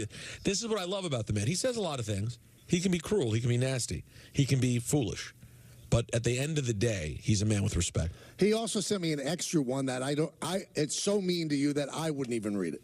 Can you forward it to me, please? I'd like to read it. That's why I thought I thought that you're my guy, but apparently you're not. Well, I am your guy. That's why I'm not reading it. But it's out there already. Why can't I? You know I am. That's why I go to rotten.com. I know it's that. I can't not see it. I shouldn't look at it, but that's why I look. Don't do that. I mean, listen, in fairness, I haven't done it in like 15 years, but a younger Don LaGreca, I know I shouldn't look at it, but I got to look. So now you want to read an insult. I just want to see. I just sent With it, a Don. tear in my eye. This is the greatest moment in my life. It's a little too far. Yeah, that's why I didn't read it.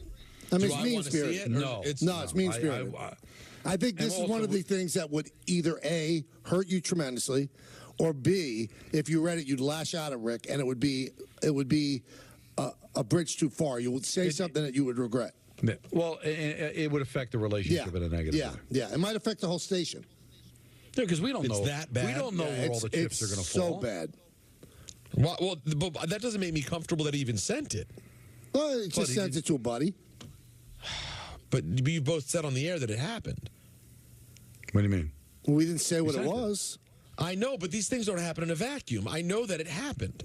But shouldn't he see it, Michael? Just because I don't know. Now he's going to think the worst. I don't want him to judge Rick on something that he didn't say. Show it to him. But I mean, but I don't think you should strike back at Rick. Because it could end up going too far? Yeah. Or because you just want to protect your precious Rick? Both. Well, listen, it's no different than the first one. No, that's actually...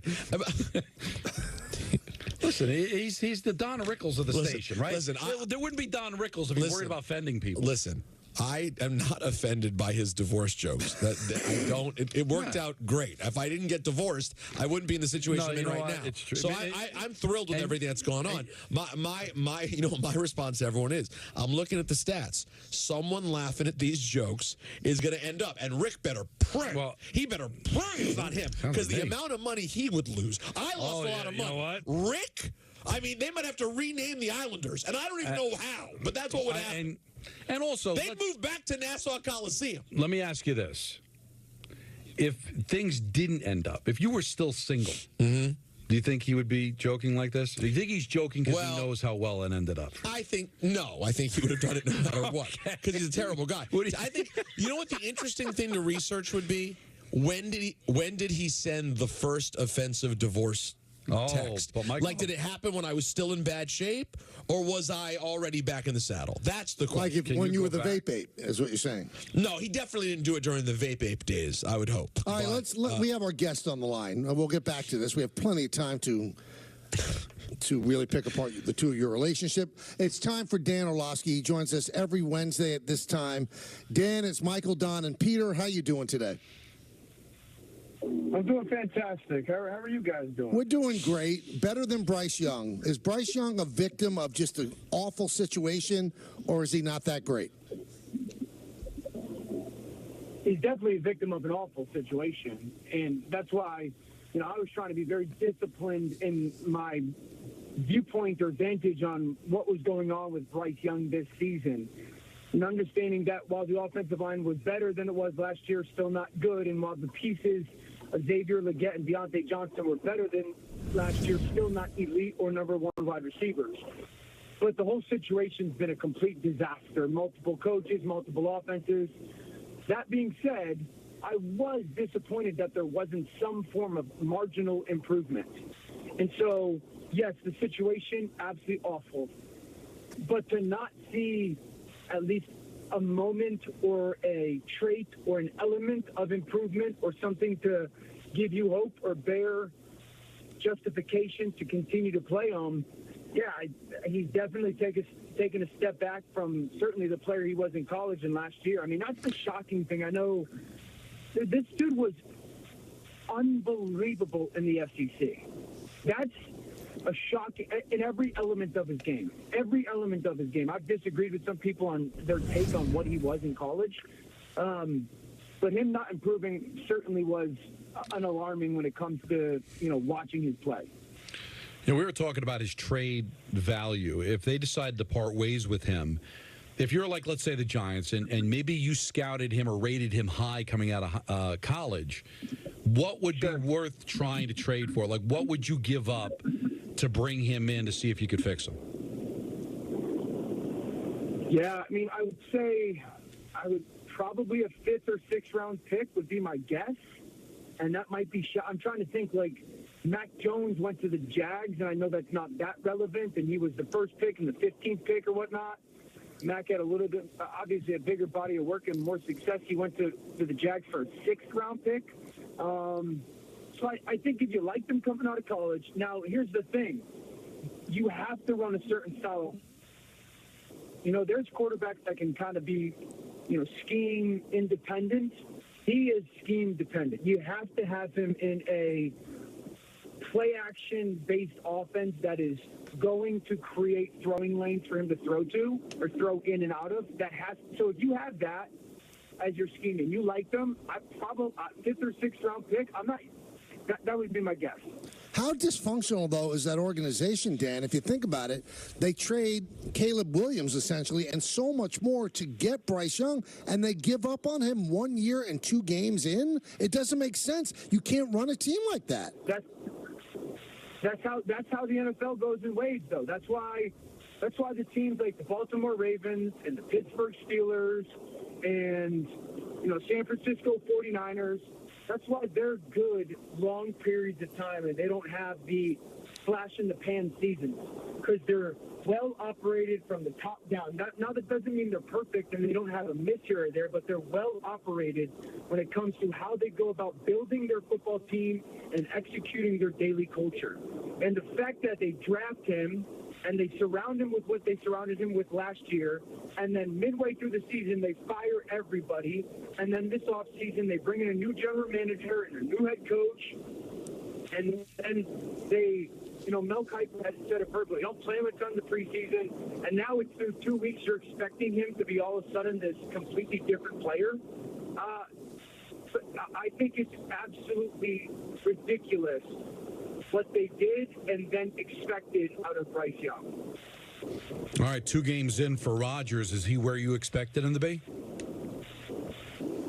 Oh, very much so. Yeah, I think their offense as a whole is very much so where I didn't expect Braylon Allen to probably be such a pivotal point, at least through 2 weeks, but he's made some big time. I mean, that 3rd-and-1 throw to Garrett Wilson is absolutely off the charts. The whole play is off the charts. So he's made some big-time throws that, again, puts him in a small group of people who can.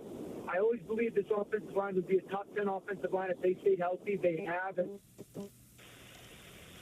Breece Hall looks like Breece Hall. I think the tight ends got more involved this past week. So everyone's freaking out again about the Titans, have a really good defense. That internal defensive front that we have is going to give everybody fits. So I really like where they are offensively. I've got concerns 2 weeks in a row about the defense, which I would have never had guessed. 1, they couldn't stop the run in week 1, and 2, they couldn't stop the crossing route. And so if not for some turnovers, that game's different. So that defense has got to get better. That offense I've been pleased with. I mean, what are you seeing, Dan, that has you a little bit higher, I'd say, than maybe the average person who's seen it. Because you look at Rodgers, you know, I watched your video on the breakdown of the pass to Garrett Wilson, and yes, that was one good pass in a big spot. But when you look at the numbers, you're not blown away. Breece Hall's numbers pretty good. He averaged 4 yards a carry on Sunday. But what are you seeing that maybe we're not seeing that's such a positive sign for this offense? Yeah, they're pass protecting at a high rate. You know, that takes everybody. You know, there's moments Aaron's getting the ball out. There's moments Aaron's throwing the ball away or just getting rid of, not hurting the football team, not hurting the offense. So they're pass protecting well. I think they found an identity offensive-wise last week when it comes to what can we get to that we're good at. You saw them get into empty a ton, and Aaron's great in empty because, especially if you can protect them, just like Tom was when he went to Tampa, because he had the offensive line to protect him. Tom knew exactly where the soft spots of the defense were. I think they were in empty like 5 or 6 times last week, and I don't believe they had an incompletion out of it. The tight ends caught it, the backs caught it, Garrett caught it. So I think his comfort level in empty, I'm very encouraged about that. Because when you put those tailbacks out there, those tight ends out there, teams got to figure out how they want to match it, right? And so I think he's very smart with figuring out where the matchups are.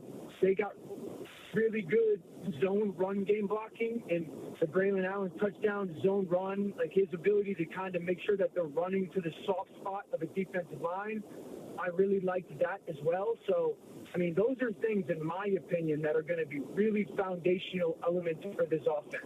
Well, you also, I think a lot of it, I think everybody's got to, like, alter their expectation of offense in the NFL in general right now. It's just not 2020 anymore. It's not 2019. It's really Offenses not. aren't going to be at the lucrative. All right, so they play the Patriots tomorrow. The first 2 weeks, it's really hard to figure out exactly what's going on. But let me ask you this, Dan: are the Patriots better than we thought they were, or are these just blips that they won a game and lost a game in overtime? Much better than anybody thought they were. Number one, their defense is still very good, and it's still very creative. They're going to present challenges to the Jets when it comes to their Keon White, their edge rushers, really good, and they use them in a bunch of different ways with pressures, and they'll drop them out in coverage. Kyle Duggar, very good with it when it's like trying to figure out, again, where he's aligning. Christian Gonzalez was fantastic this past week in coverage. I think him versus Garrett is going to be awesome. So Seattle beat New England 23-20, and Geno was phenomenal, Geno Smith. So defensively, they are going to present a physical challenge at the line of scrimmage, and they are going to play a lot of physical man-to-man coverage, but it's not going to be man-to-man as like my guy versus your guy, go win. Like, they do a really good job of playing man off of each other and whatnot. And then offensively, they're going to put 6 offensive linemen on the field, and they're going to be unapologetic about pounding the run. Ramondre's very good. So, like, the Jets' internal defense, and I don't know if Mosley's going to play or not, they better play tough football. And then Jacoby Hunter Henry, huge. Like, that's the guy right now for their offense. They got to stop Hunter Henry. Jacoby's not going to do a ton, but he's not really going to hurt them. They want to muddy the game up and play physical, and I think it's another tight, low-scoring game. Before we let you go, we have about a minute left. Did you like what you saw out of Daniel Jones more than week 1? Yeah, I did. I want to give them credit. Obviously, Washington's secondary not good through 2 weeks, but I did like that. I like the fact that Neighbors got basically touches. I don't know how many times they're throwing the ball. It seems like every play. They got him the football early and quickly in the pass concept. So I think the more that they're capable of doing that, definitely better. But yeah, I thought Daniel much more like solid game for himself. Dan, you're not leaving us to do NIL for UConn, right? We need you here. No, I'm not smart enough to do that stuff, man. I can resonate with Woj wanting a break and maybe like the lack of busyness, but no, I'm not smart enough for it. I'm at ESPN, man. Thanks. We'll talk to you next week, Dan. Thanks, man.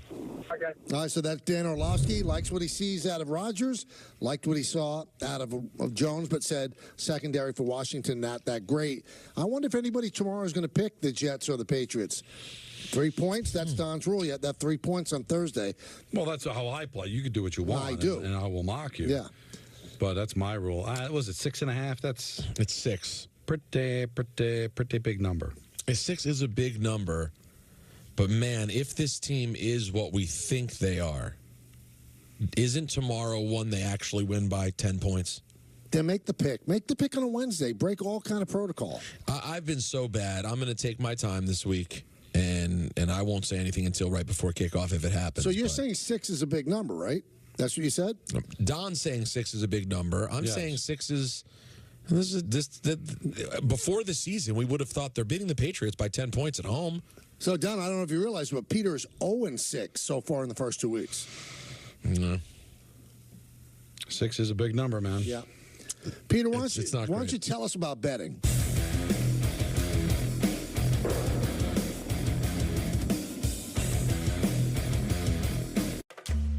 Want to stop hair loss in its tracks? Through Hims.com, you can explore a range of options that work best for you, so you can grow visibly thicker and fuller hair. Get back your robust head of hair in just 3 to 6 months with doctor-trusted ingredients like finasteride, minoxidil, and a blend of supplements that support healthy hair. 3 in 4 Hims customers say they wish they started using hair treatment earlier. Stop hair loss and regrow hair. Get started today at Hims.com. Switch to Square and join over 4 million businesses worldwide. Turn tables fast with Square Register at the counter or Square Terminal in your hand. Get a POS that connects to a KDS to handle orders ASAP. Easily take orders in person or online. And with Square Banking, get a loan quickly for everything from small repairs to the biggest dreams. Gain time and peace of mind with restaurant tools that bring everything together. Switch to Square today. Visit square.com to get started.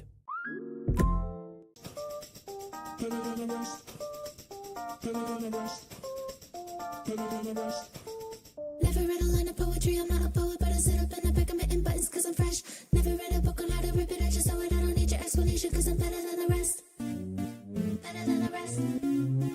Better than the rest. Let me take you for a ride. I can make you feel alive. The Bronx BX, now streaming on the Yes Network. 2 words. Get here.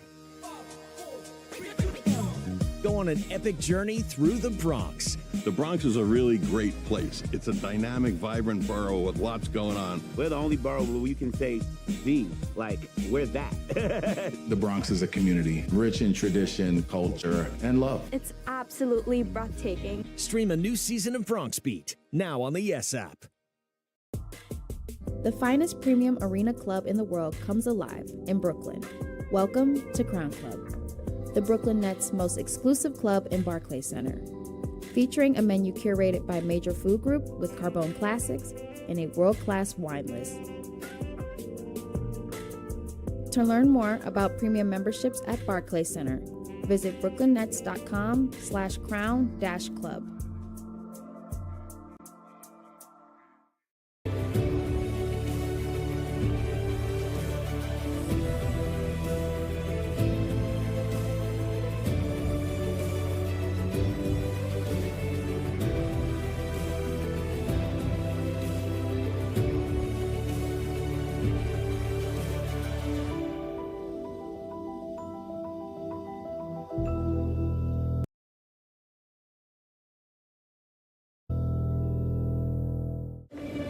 Whoa, if you want my 2 cents on interest rates, we got options. My 2 cents. This one's priced to sell. My 2 cents? My 2 cents? My 2 cents? My 2 cents? My 2 cents? Here's my 2 cents. I'm planning for the future. Interest plus interest equals more interest. Come on, you can drink that. Hi, Joan. Perfect timing. I have a few questions. Of course. Let's look at your plan. Promise you won't vape, Emma. Wacky sitcom teens aren't the best people to talk to your kid about vaping. You got a minute? You are. Talk to your child about vaping today. Don't mind me. I'm just the flu. I'm quite harmless, really. And when people ask, but aren't you linked to dangerous flu complications like pneumonia, heart attack, and hospitalizations? I just say, but I'm just the flu. It's him. Ooh, I'm just the flu. Demand more from your flu shot. Sanofi higher dose flu vaccines are proven to provide better flu protection than standard dose flu shots in older adults. They've even been shown to better protect against flu-related complications. Don't get Fluzone High Dose if you've had a severe allergic reaction to its components, including egg products, or after previous dose of flu vaccine. Don't get Flu Block if you've had a severe allergic reaction to its components. Tell your healthcare professional if you've had severe muscle weakness after a flu shot. Fainting has occurred. People with weakened immune systems may have a lower vaccine response. All flu shots are not the same. Ask for a Sanofi higher dose flu vaccine. Talk to your pharmacist or doctor about Fluzone High Dose or Flu Block. It's easy to stay safe online. Learn more at CISA.gov/secure our world. Is it possible to be more capable and more practical? Be able to perform here and here. Make a statement while barely making a sound. And command the road, as well as what lies ahead. How we get there matters. Get exceptional offers at your local Audi dealer.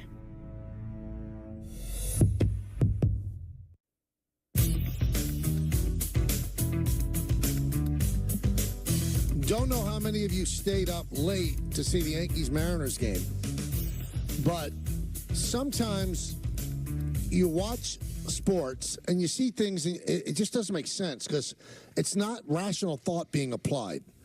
So it's the bottom of the first inning. Yankees scored 2 in the top of the first. And Louis Heel is all over the place. Can't find the plate. There's who's playing with a coin? All right, if you had to guess.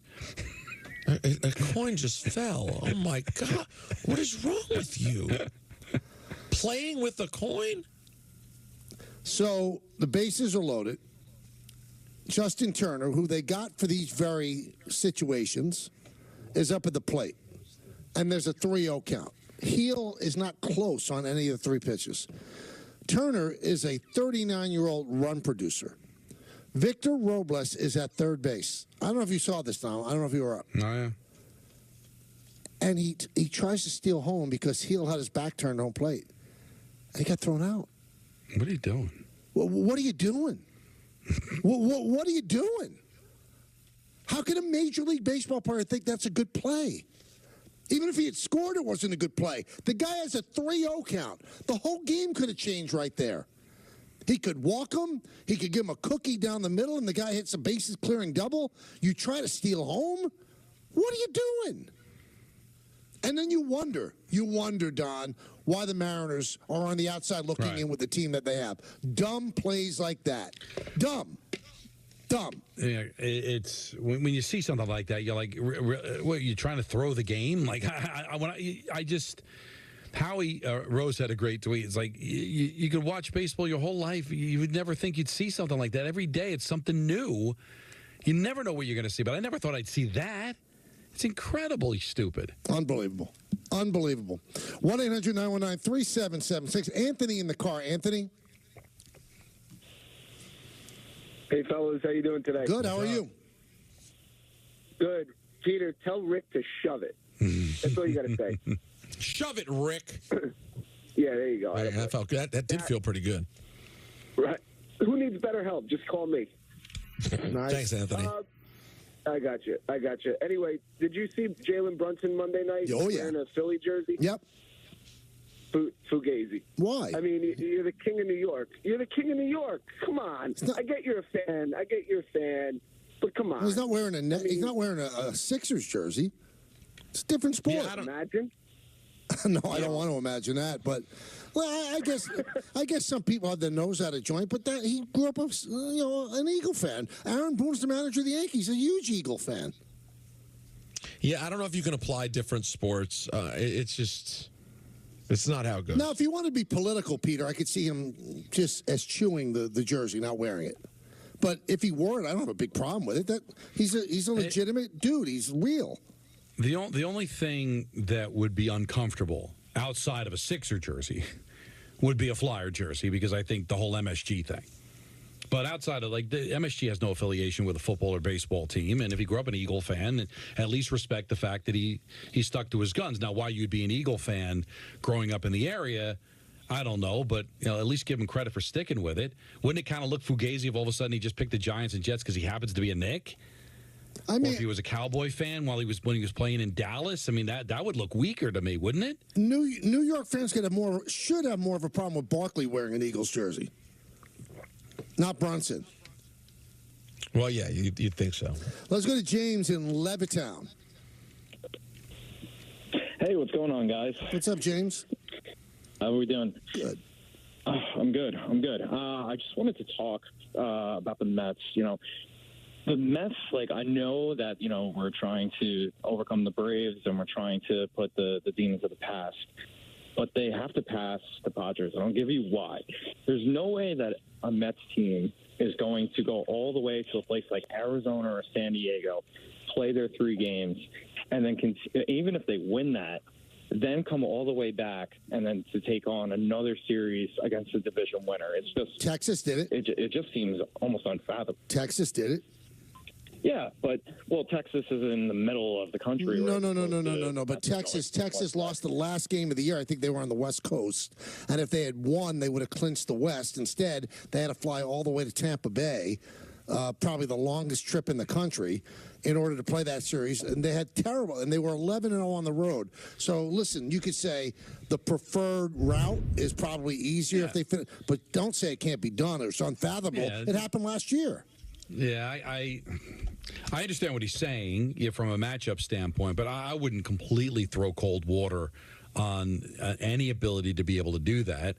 And we'll see how it goes and how they play. But just to be able to make the playoffs, get through, I don't want to start grading the chances of making a run beyond who they match up with in the first round. But we've seen it before. If you're going to ride a magic carpet ride, it shouldn't matter all that much. I wouldn't say it's impossible. You'd like to get the better matchup. You'd like to get the less travel. But, hey, where was San Diego when they clinched their wild card spot back in 22? And then they go all the way to New York to play the Mets and ended up winning the series with all 3 games being at Citi Field. I'm not going to get crazy about it. Casey in Sayreville. Casey. Hey, guys, what's going on? I was just wondering, ever since Gleyber Torres got put into the leadoff spot, he's been doing really good. Would that help the Yankees at all even think about re-signing him next year? Thank you. Bye. Casey, I don't think so. I mean, he's still not at the numbers that he should be at if he had a good season. He's certainly making his season look better. But the Yankees, if they sign Soto, they're going to have young players at most every other position that are making no money. So you could see Peraza playing second base. You could see Oswaldo Cabrera playing second base every day. I mean, Gleyber's going to cost at least $15 million a year. Now, if you can get him for $5 million a year, yeah, sign him. But I don't think he's going to do that. That's less than he's making now. So I don't see the Yankees re-signing Gleyber. I could be wrong, and maybe everything completely blows up if they don't get Soto. But here's something I was thinking about with Soto. I wonder what you guys thought about this. Boris likes to work the market, and by working the market, he lets the market play out. He doesn't have his guy signed right away. Well, what if it's like February and he's still not signed? Do the Yankees have to make an offer in December and go, this is it, this is the final offer, take it or leave it, otherwise you're out, we got to build our team? Because if you wait on Soto and then you don't get him, you don't have a replacement. You don't have anybody built there that can even approximate the production that you just lost. So the Yankees cannot allow that to go into February or even in January. I think you're playing against your ability to build a team. I don't know what team could do that. Now, there might be a team out there that just doesn't care, but let's look at the Mets. Mets are going to probably be in on Soto, right? I mean, they're going to have the same issues. They've got to build a team. Are they going to keep Alonso? Same agent, so Alonso may take a long time. I mean, at some point, these general managers are going to have to say, we got work to do here. No, the Yankees are going to have to be aggressive. The GM's are going to have to be aggressive. You're going to have to make a decision because we've got to do something here. Like, he's such a needle mover. Everything changes for the Yankees if he doesn't come back. Absolutely. And everything changes for the Mets if they don't have a chance at him. then they're going to have to go. They've got money to spend and burning a hole in the pocket. They're going to have to make some improvements. What do you do with Pete Alonso? What are you going to do to build this rotation now that you might have extra money or maybe not have extra money, depending on whether you're going to sign Soto? I mean, I would think these general managers are going to have to really be aggressive with this. I would think that the people that are in on Soto are going to have to say to Boris, this has to be solved by Christmas or we're out. And if you're Boris, you can't allow the Yankees to drop out. You can't allow the Mets to drop out. You need them. So just set a time limit and go, we want this done by the winter meetings, the GM meetings, whatever kind of meetings. It has to be done. And if you don't want it, we love you. We made you a great offer. We've got to move on. Because that's the only way to build a team. Because if you don't get Soto, you got to spend that projected $45 to $50 million a year on something else. You just have to. You have to fill other roles. Yep. Let's go to Anthony in Charlotte. Anthony. Hey, what's going on, guys? How you doing today? Good. How are you? Not too bad. Peter, I think it might be time after today. Michael is really getting on your case here. I didn't hear anything earlier with the ice, but I don't know what's going on. Maybe it's time. Michael today. Maybe it's time for me to go. It might be. That's all I'm saying. But, guys, yesterday, heard you guys talking about Bryce Young and everything like that. And look, I produce a show here in Charlotte on sports radio and everything. And man, we've been talking about this for a while now. Just looking at him, and we were hoping things would turn a corner. Guys, he does not have it. This is Sam Darnold with seeing ghosts, all this kind of stuff, without the physical skills. I think if the Giants are smart, they stay away from this. If any team in the league is smart, they're probably going to stay away. Someone will bite on it because someone will say, oh, we have a coach that can take him over and make him this great quarterback. But, I don't think that is not the solution after Daniel Jones, bringing in a guy who may be even more shattered than Daniel Jones is confidence-wise and saying we're going to be the ones that solve it. But there's a difference between Daniel Jones and Bryce, Anthony, and we thank you for the phone call. Bryce dominated in the SEC. Daniel didn't dominate. He was a pretty good college player. This guy dominated at Duke. He dominated. I'm sorry, he did. There's something in there. They couldn't have gotten it that wrong. There's something in there. I think that the Giants have to investigate it, as Don said yesterday, if in fact they liked him back when they were drafting. This is all, and I know this doesn't make me popular necessarily at ESPN, this is all part of why college football sucks. You just don't know. I'm sorry. It's a weird sport. You can watch a player go crazy in college football and then see them on the pros and go, oh, my God, they're not even good. Their team was capable of dominance in such a way in college based on what they were like defensively, how huge and dominant their offensive line was, which we know, guys, Alabama, both sides of the ball, their lines at least up until now. I'm not talking about the post-NIL era, but generally speaking, up front on both sides, dominated in such a way that, Michael, you might not really know what you have in a quarterback. But everybody keeps throwing out SEC because in that conference, you're going up against other teams that have pro-ready players. But if the Giants scouted him high coming out of the draft and liked him, well, then you might put your toe in the water. But for him to say, a 5th, 6th, 7th round pick, Michael, and then I guess the Giants would be foolish to offer a 2nd round pick for him. But we'll see.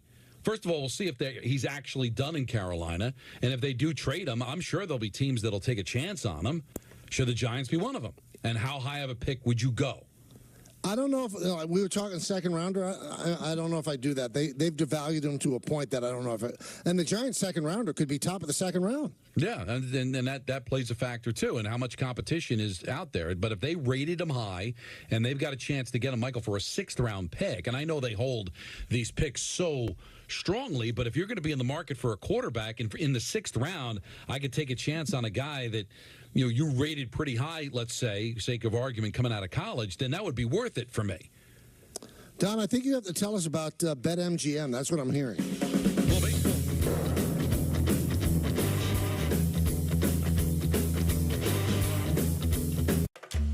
Want want to keep your hairline where it is? Through Hims.com, you can explore a range of options that work best for you, so you can grow visibly thicker and fuller hair in just 3 to 6 months. Keep it looking strong for years to come with doctor-trusted ingredients like finasteride, minoxidil, and a blend of supplements that support healthy hair. 3 in 4 Hims customers say they wish they started using hair treatment earlier. Get ahead now to keep the hair you love.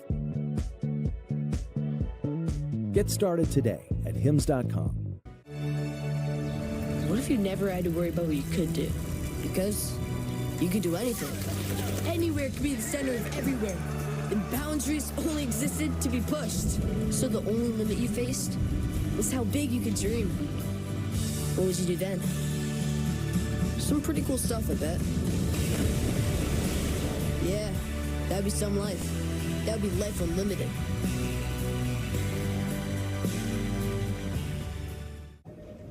Here's your coffee. Oh, best intern ever. Oh, nice. You use Fiverr. Working on anything big? A marketing campaign? A product launch? New towel design for the summer swag. Are we sure we're making the best use of our talent? Can I get some oat milk? Sometimes great talent is right under your nose. What's your name again?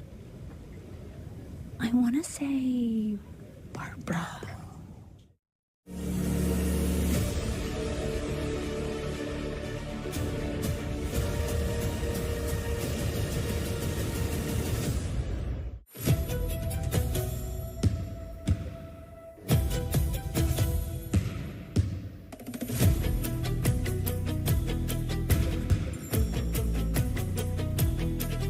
We got nets.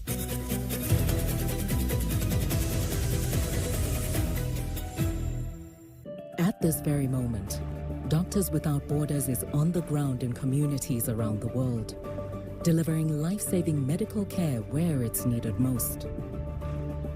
Our teams are bandaging war-wounded patients caught in the crossfire in Sudan, providing clean drinking water in Haiti, and performing emergency C-sections in Yemen.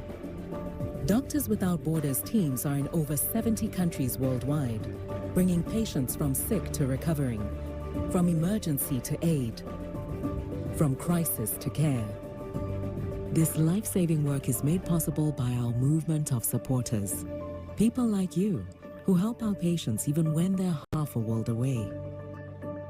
At Doctors Without Borders, we won't stop working to bring our patients and their communities from crisis to care.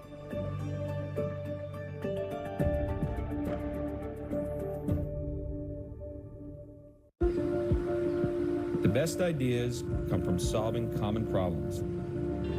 My problem, like a lot of other men, I couldn't find a shirt that looked good untucked. So this became my passion, to design a shirt that captures the perfect balance between length and fit. Easy to say, not that easy to do. But with some innovative design changes, we did it. Our problem, my solution. Untuckit.com. Your memory is an amazing thing, but sometimes it can start to slow down.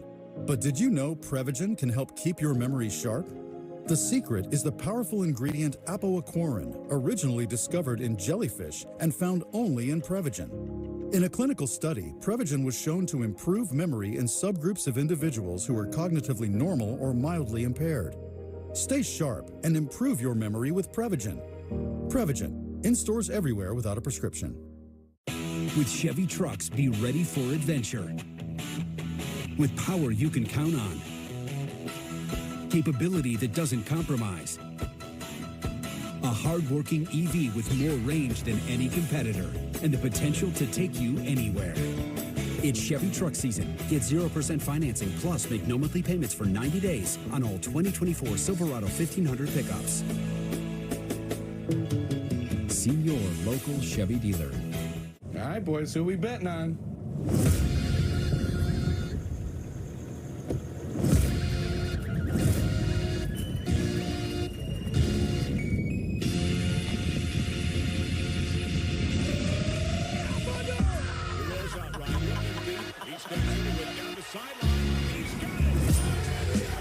However you bet, whoever you are, the sportsbook for every kind of player.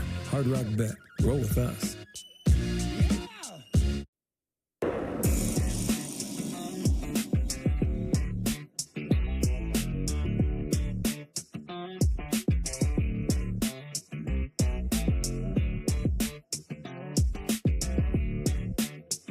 Well, it's game time, brought to you by Tullamore Dew Irish Whiskey. The Mets face the Nationals with coverage immediately following us right here on 880. The Yankees battle the Mariners at 9:40 on Prime, and NYCFC host Philadelphia. That's at Yankee Stadium at 7:30.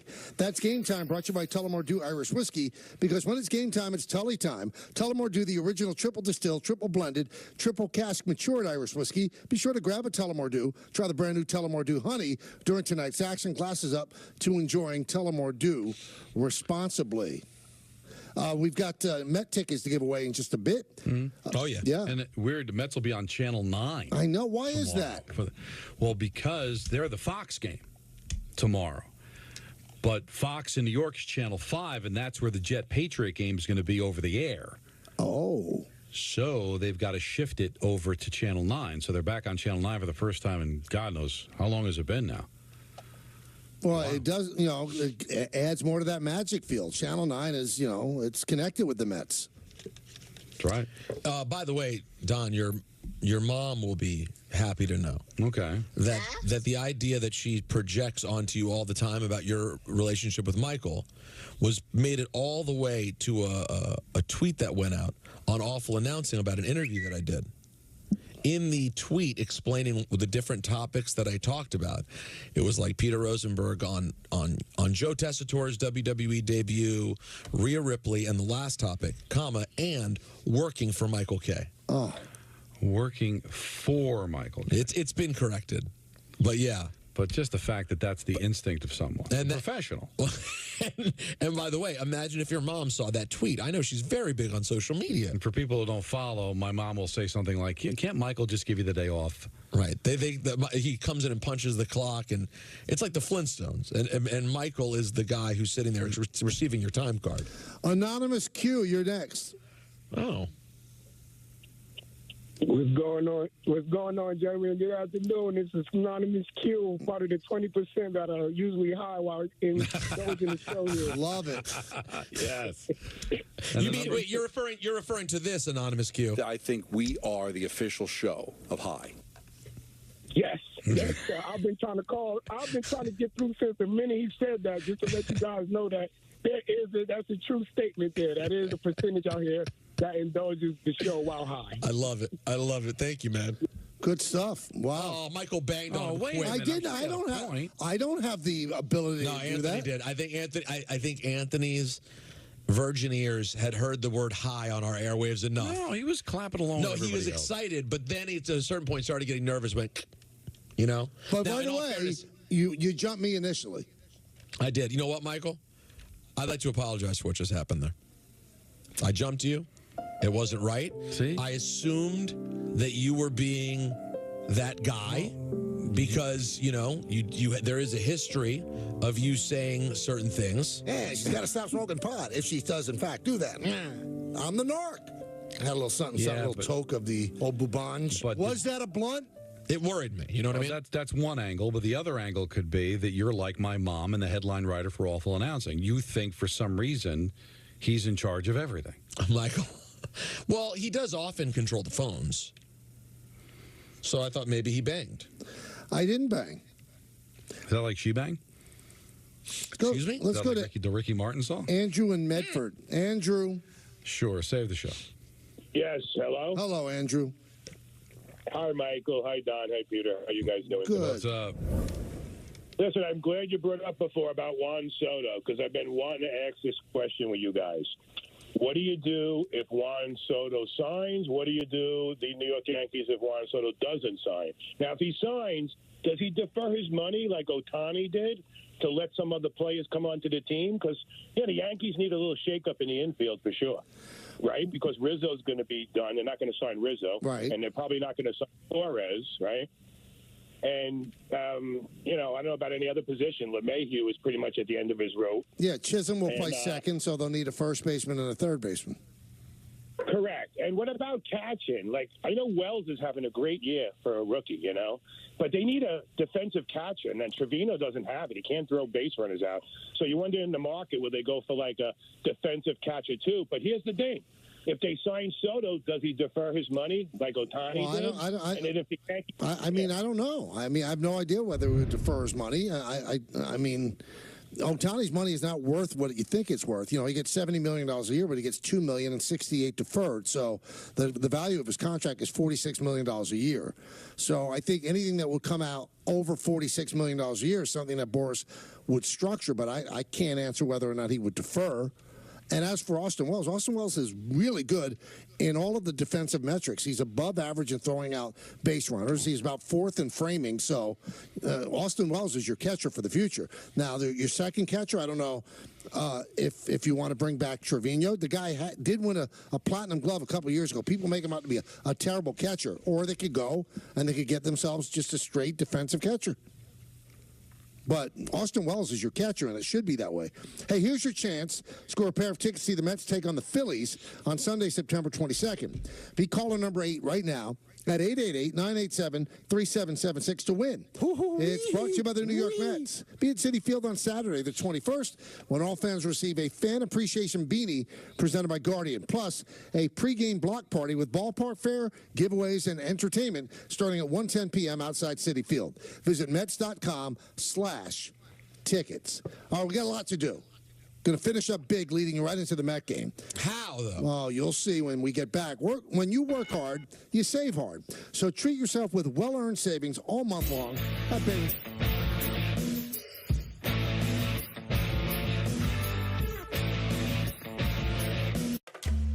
Want to stop hair loss in its tracks? Through Hims.com, you can explore a range of options that work best for you, so you can grow visibly thicker and fuller hair. Get back your robust head of hair in just 3 to 6 months with doctor-trusted ingredients like finasteride, minoxidil, and a blend of supplements that support healthy hair. 3 in 4 Hims customers say they wish they started using hair treatment earlier. Stop hair loss and regrow hair. Get started today at Hims.com.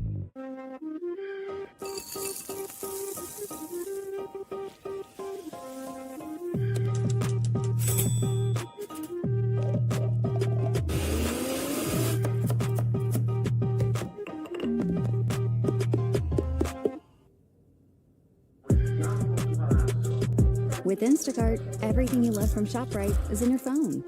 Keep earning Price Plus Club points and explore more savings in the app. Order now and get delivery in as fast as 30 minutes.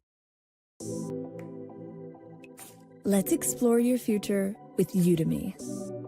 You can learn how to program and build websites, study design and create logos, improve your presentation skills, and sell your ideas.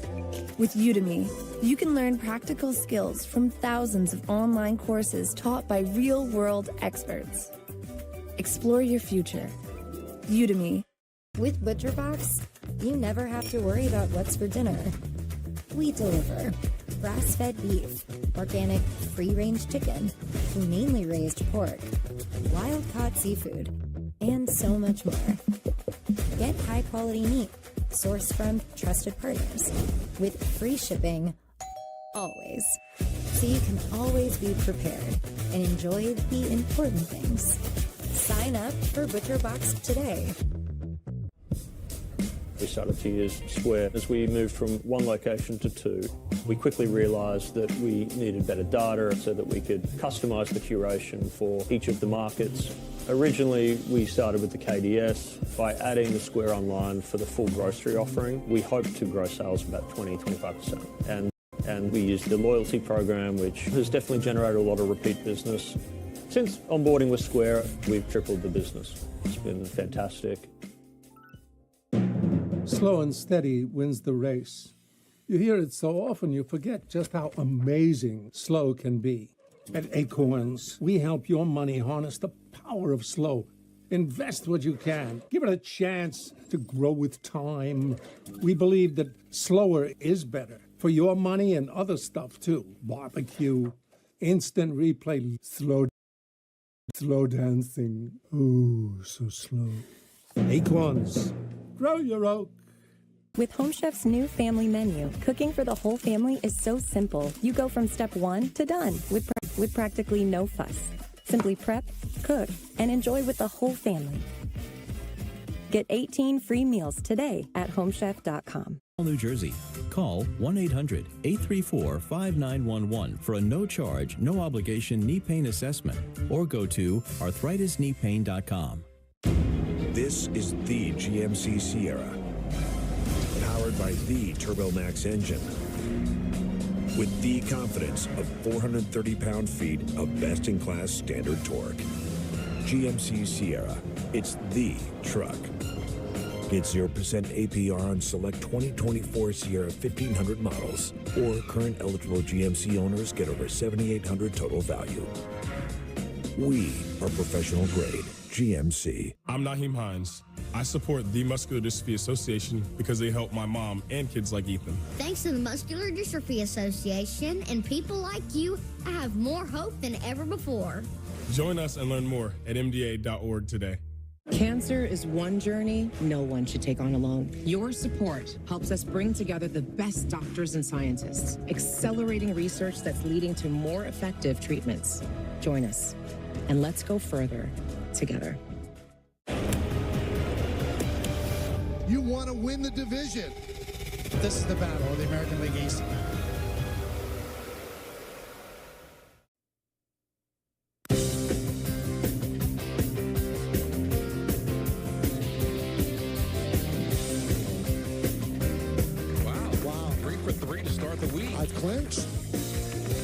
I've clinched. So see, some intimidation sometimes works, Don. I put some heat that I wasn't being considered. Don, I see what you're saying. What is he saying? He was doing a pucker up sound. Yeah, I was kissing. Ah, funny. I heard the coin drop, but not that. Isn't that weird? Yeah, very odd. Yeah, but you just because you rip into these guys when it's me, so I at least respect the fact that you're owning that maybe the intimidation factor. Why can't you just give Anthony and Tom or Jacob credit for giving point guard to who they think was the point guard? I think instead of thinking that there's some modus operandi all the time. No, I think there's a lot of political maneuvering, and I think there's politics and everything. Gamesmanship. Thank you. Yeah. So, yeah, I'm glad that I can clinch on Wednesday, pretty much take the rest of the week off, not have to get great points off all the time. I don't know if it's ever been done before, clinching by Wednesday. Well, your work's cut out for you if you want to, like, sweep the week because you got the day game tomorrow, so your time on the show is going to be limited. I'm going to come out shot out of a cannon. Right, and that would be something if you go 5 for 5, but it's going to be tough. That's never been done. Well, you probably had a 5 for 5. I don't think anybody's ever had a 5 for 5. But they love you so much. Now, has anybody clinched on Wednesday? Anthony's got all this written down. He keeps copious notes. And when will we know, Peter, if you're going to make a bet on that game? I think you'll be in like the 5th inning of the game tomorrow. You probably won't know unless you'll get texted. You thinking about it? Are you thinking about it? I'm thinking about it. Really? Yeah, I'm thinking about it. I'll tell you what I'm doing. What? What I've got it locked in. I made it. I made the Jets my survivor. What? Really? Why? Yeah. I don't hate that. You got to be somewhat strategic here. Yeah, and it's one. I don't know if I'm going to use the Jets. It's the home opener against the Patriots have played well, but the Jets have to win this game, and I think they will. You're really betting a lot on this. But will they win by 6? No, it doesn't matter. I know that. I know that. I'm asking you. Is it 6? Listen, they did not play. I don't care how big a Jet fan you are. They didn't play particularly well in Tennessee, right? And they more than covered. And if they play the exact same game and win by 7, they cover. Is that why you looked at me when I asked Dan Orlovsky the question of what did you see offensively that we didn't see, and you gave me a thumbs up because he did seem unusually high. No, I gave you a nod because I thought the question was spectacular. It was a great question. I was thinking that too all the way here in Seattle.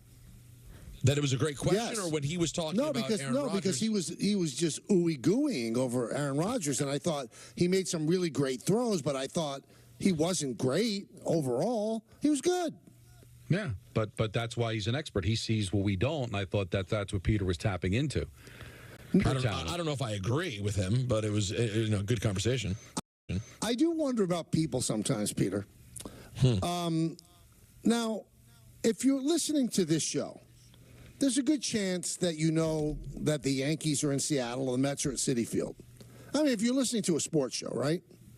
You think so? And if you're following me on Twitter, you probably know I'm in Seattle doing the games. You're Seattle. Right? Yeah. So there's a guy from Manhattan, I guess former President Trump is having a Long Island rally at Nassau Coliseum. And News 12 Long Island had this big story about this guy, Michael K. They didn't show him, that waited 24 hours in line to see the former president. That's a lot. So people just tweeting at me, oh, I didn't know you lean that way. Good for you. Other people, I'm so disappointed. Blah, blah. Dude, I'm in Seattle. So if you're following me on Twitter, wouldn't you know I'm in Seattle? That I wouldn't be waiting 24 hours in Long Island? Now, there's a lot of dumb people. But I wonder, the way it was written was 24-hour journey. So knowing that you were in Seattle, did somebody actually think that you flew from Seattle? No, he had drove. The guy had a car. Yeah, that would be something. I knew somebody who claimed they were able to do it in 30 hours. Like if you go from Seattle? No, well, just it was to California. Okay. But like across the country, if you didn't stop, it would still take longer than 24 hours, right? I would think so, yeah. Now, I'm glad I don't tip my hand politically, so you don't know whether I would go to that rally or not. Let me just tell you something. But I do tip my hand where I am geographically. I'm in Seattle. And also, can you tip your hand on not being a loser who'd be willing to do that to see anyone? I mean, I'm sorry. Well, that's the thing. Like the rallies that you don't have to know Michael K. that well. No matter where you would be politically, Michael, that you would go to a rally. Oh, I would. Peter's more right. I would never wait 24 hours for anything or anyone. But of all things, a political rally? I guess I don't understand, no matter who your party affiliation is, that level of fanship for someone who's supposed to just do their job to serve us. I mean, maybe if it was like, you're going to get to see Janet Jackson front row. All right, let's have a conversation. Dave Matthews is playing his last show. Paul Simon, you're going to get a meet and greet afterwards. Give me something. A politician talking? Come on. And to be clear, any politician is what you're saying. If they told me JFK was coming back from the dead. From the dead? You wouldn't wait 24 hours? No, I'm not driving 24 hours. Yeah, but, coming back from the dead. It's a big deal. Don't get me wrong. It's leading the news. Something's going on at that rally. Listen, Lester Holt and David Muir, they're leading the news with it that night. There's no question. But I don't know if Don, am I really sitting through it? What would I drive 24 hours? 24 hours for? It would have to be like the greatest wrestling event of all time. And maybe I would do that. A Tyson fight? Tyson beats Jake Paul in November. And then he wins another fight, Don. And then they go, you know what? Tyson versus Tyson. Tyson Fury versus Mike Tyson. All the titles are on the line in this made-up event. And the only way I can go is to drive. And Tyson's looked good now. He looks like old Tyson. He's won 3 in a row. This could be the greatest moment in the history of sports. Maybe. I think I would wait 24. I would wait 24 hours for Springsteen's final show. Final show? Yeah, like he said, I'm never going to perform again. I would wait. Really? Yeah, I think so. I respect it. Now, so if I drove 24 hours from Jersey to, where would that get me, you think? Arizona? I don't even think that far, Don. All right, maybe. That get me to. All right, how about this? All right, let's say it's Dallas. Since the flight's so long, I'm sure the drive's even, obnoxious. Game 7, Stanley Cup Final, Rangers Stars. Mm-hmm. Kenny's on the call. I'm doing pre and post back in New York. I get a phone call the day before the game. Kenny's violently ill, can't do Game 7. It's a ping pong accident. We need you in Dallas to call the game. Michael, for whatever reason, it was a piano accident. Bad weather, it's rain, whatever. Eyes wide open. There's no flight. I think I would drive 24 hours to get to call that game. I would definitely do that. It would be about 23 hours. Okay. No, calling it, you're definitely doing it. Definitely. But that's for calling it. Yes. I'm saying. For you said you would. No. If you had said, Peter, you're going to get to call WrestleMania, I would drive to Hawaii. But what I'm saying is, Don, this is to go to the game. To go to the game. No. What about Giants Super Bowl? No. It's 10 years from now. They still haven't won. Marco wants to go. And Marco is a sick fan. At that point, he's a teenager. And it's a father and son drive. Well, no, I would do anything for my son. Yeah, but that's not what we're saying here. No. I'm sure Michael would do that. If Charlie desperately wanted to see something, Michael, you wouldn't do that for Charlie? I would. Yeah, but for just yourself, no. I've seen the Giants win a Super Bowl. I've been there live for it. I've seen them cry. I hope that Trump finds out. The rally already happened. I think it's over. But if is it? I thought it was tonight. It might be right now. I don't know. It hasn't happened yet? I hope Trump hears about this Michael Kay thing and then ends up shouting out Michael Kay. Because he likes the Yankees. He loves the Yankees. He's a Yankee. You know what I have here? I have the first five hosts and musical guests of the 50th year. I just saw it. Wow, you and Peter's simpatico. First time during the show. September 28th, Gene Smart of Hacks. Big one. And Jelly Roll is the musical guest. By the way, Jelly Roll is the Jason Kelsey of music. Wow. Can I get more Jelly Roll? He is everywhere. By the way, he did a good job on the Emmys. Well, and by the way, he's a great guy. He does a lot of WWE stuff. I see him all the time. Lovely man. But man, he's everywhere. All right, keep going. October 5th, Nate Bargatze. Back. A second time in like 2 years. Who had probably one of the great skits in Saturday Night Live history with the George Washington thing. That's I'm sure that's why he came back. Well, hold on. We don't know that did he write that sketch? No, but he performed it beautifully. He was great. Coldplay is a musical guest that day. All right. October 12th, Ariana Grande. It must be their 8th time, by the way. How many times do you think Coldplay's done SNL at this point? Probably more than 8. It's a lot. All right, go ahead. Ariana Grande is the host on October 2nd. Stevie Nicks is the musical guest. How about Interessante. Yeah. October 19th, Michael Keaton of Beetlejuice is the host. Billie Eilish is the guest. That's a big league show. That's a big league. Keaton and Eilish. I may have to place a phone call to get Natalie to get to go see that. That's a good one. And November 2nd, John Mulaney. And they love Mulaney. Chapel Roan. Did I pronounce the name right? I always see her name written. I assumed it was Chappelle. How do you say her name? I got She's it right. very Chapel popular. Roan. Yeah. It's Chapel? Yeah. I don't know. Good for her. Should I know who that is? I'm sorry. No, she's very big now, Don. Very big. She's I got called out by Marco. Go ahead. Like I always have the 70s on 7, 80s on 8. And Marco's just like, Dad, anything from 2024? Wow. And I said, no, there's nothing. Remember, I don't even think there's anything from the last 15 years. How does it feel that you Everything have I your listen son to call you out as old? That's fine. It's accurate. I appreciate that he's observant. They're starting to get opinions now, Michael, and they're observing a lot. Oh, yeah. It's fun times now. It could be a little bit disconcerting sometimes because they have no filter. Oh, no, they'll say everything. Yes, but at least it's honest. Yeah. Yeah, absolutely. I remember I said something about one of my kid's friends. I said, well, hate that kid. And then, I was near the kid at a school function. Hey, how you doing? Dad, you said you don't like him. Mm-hmm. No. In front of him? Yeah. I said, no, I didn't say that. No, I'm sure you did. So, yeah, you really have to be careful. Let's go to Michael in the car. Michael. Hey, how you doing? Thank you for the call. You got it. What's up? I just wanted to defend Joe Douglas a little bit. I know a lot of Jets fans get on him for, some big gaffes, and I'm not saying that there haven't been some big gaffes, but if we look at the team, it's the best team that we've had in a ton of years. There are a lot of draft picks on this team that he made. Never mind the players that he signed, like DJ Reed and Solomon Thomas and all these different guys who are all contributors. And at the end of the day, this is the first time in how long as a Jets fan that we can actually watch on a Sunday and feel like, hey, we have a chance to win this game. We can actually make the playoffs and a chance to win. So just want to defend him a little bit. There's a lot of draft picks on this team that he's made that are major contributors, and I'm appreciative, at least at this point, of, being able to pretend and go. Well, it's nice of you to defend him, Michael, and, there are some defensible things. Zach Wilson is indefensible. The Reddick fiasco is indefensible.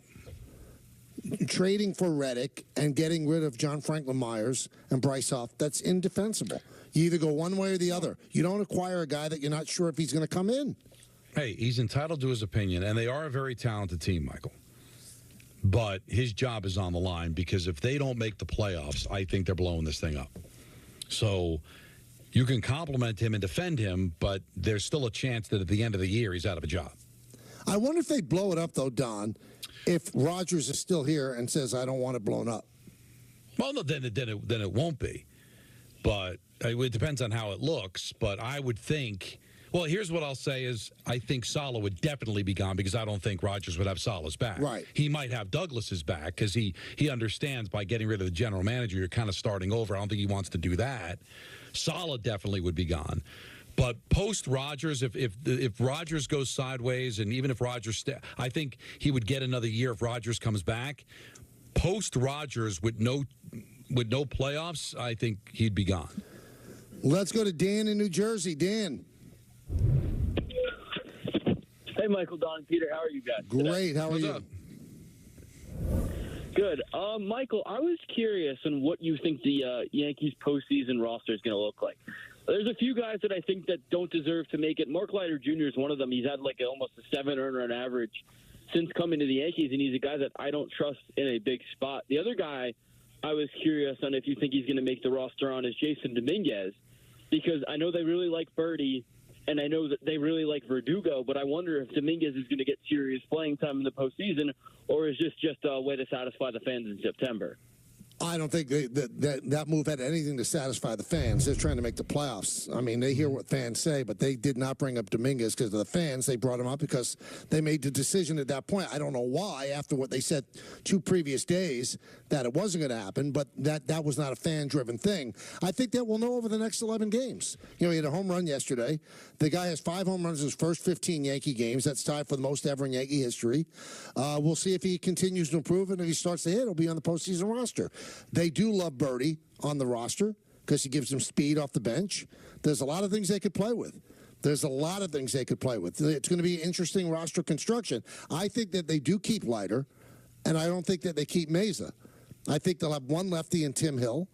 And if they face a righty-laden team, the other lefty in the bullpen will be Nestor Cortez.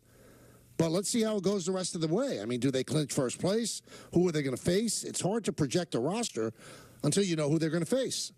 Let's go to Richard in Manhattan. Finally. Michael, Don, Peter, a couple things you guys have been talking about. Bryce Young is Johnny Manziel. No? Yeah, maybe. It looks like it so far. Yeah. Rick Monday, you mentioned Rick Monday. In 1981, the strike year, he's playing for the Cubs. He was an all-star, playing center field at Dodger Stadium. A jerk in center field at Dodger Stadium started burning the American flag. Yes. He ran in the stands, jumped over the fence, and cut the fire. I don't think that was the case. I think they were trying to set it on fire in the outfield. He ran and grabbed the flag from them. I think it happened on the field. Yes, right, Michael? It happened on the field. Okay. You guys notice that the running game is coming back in the NFL? 340 yards on Monday night rushing. 340.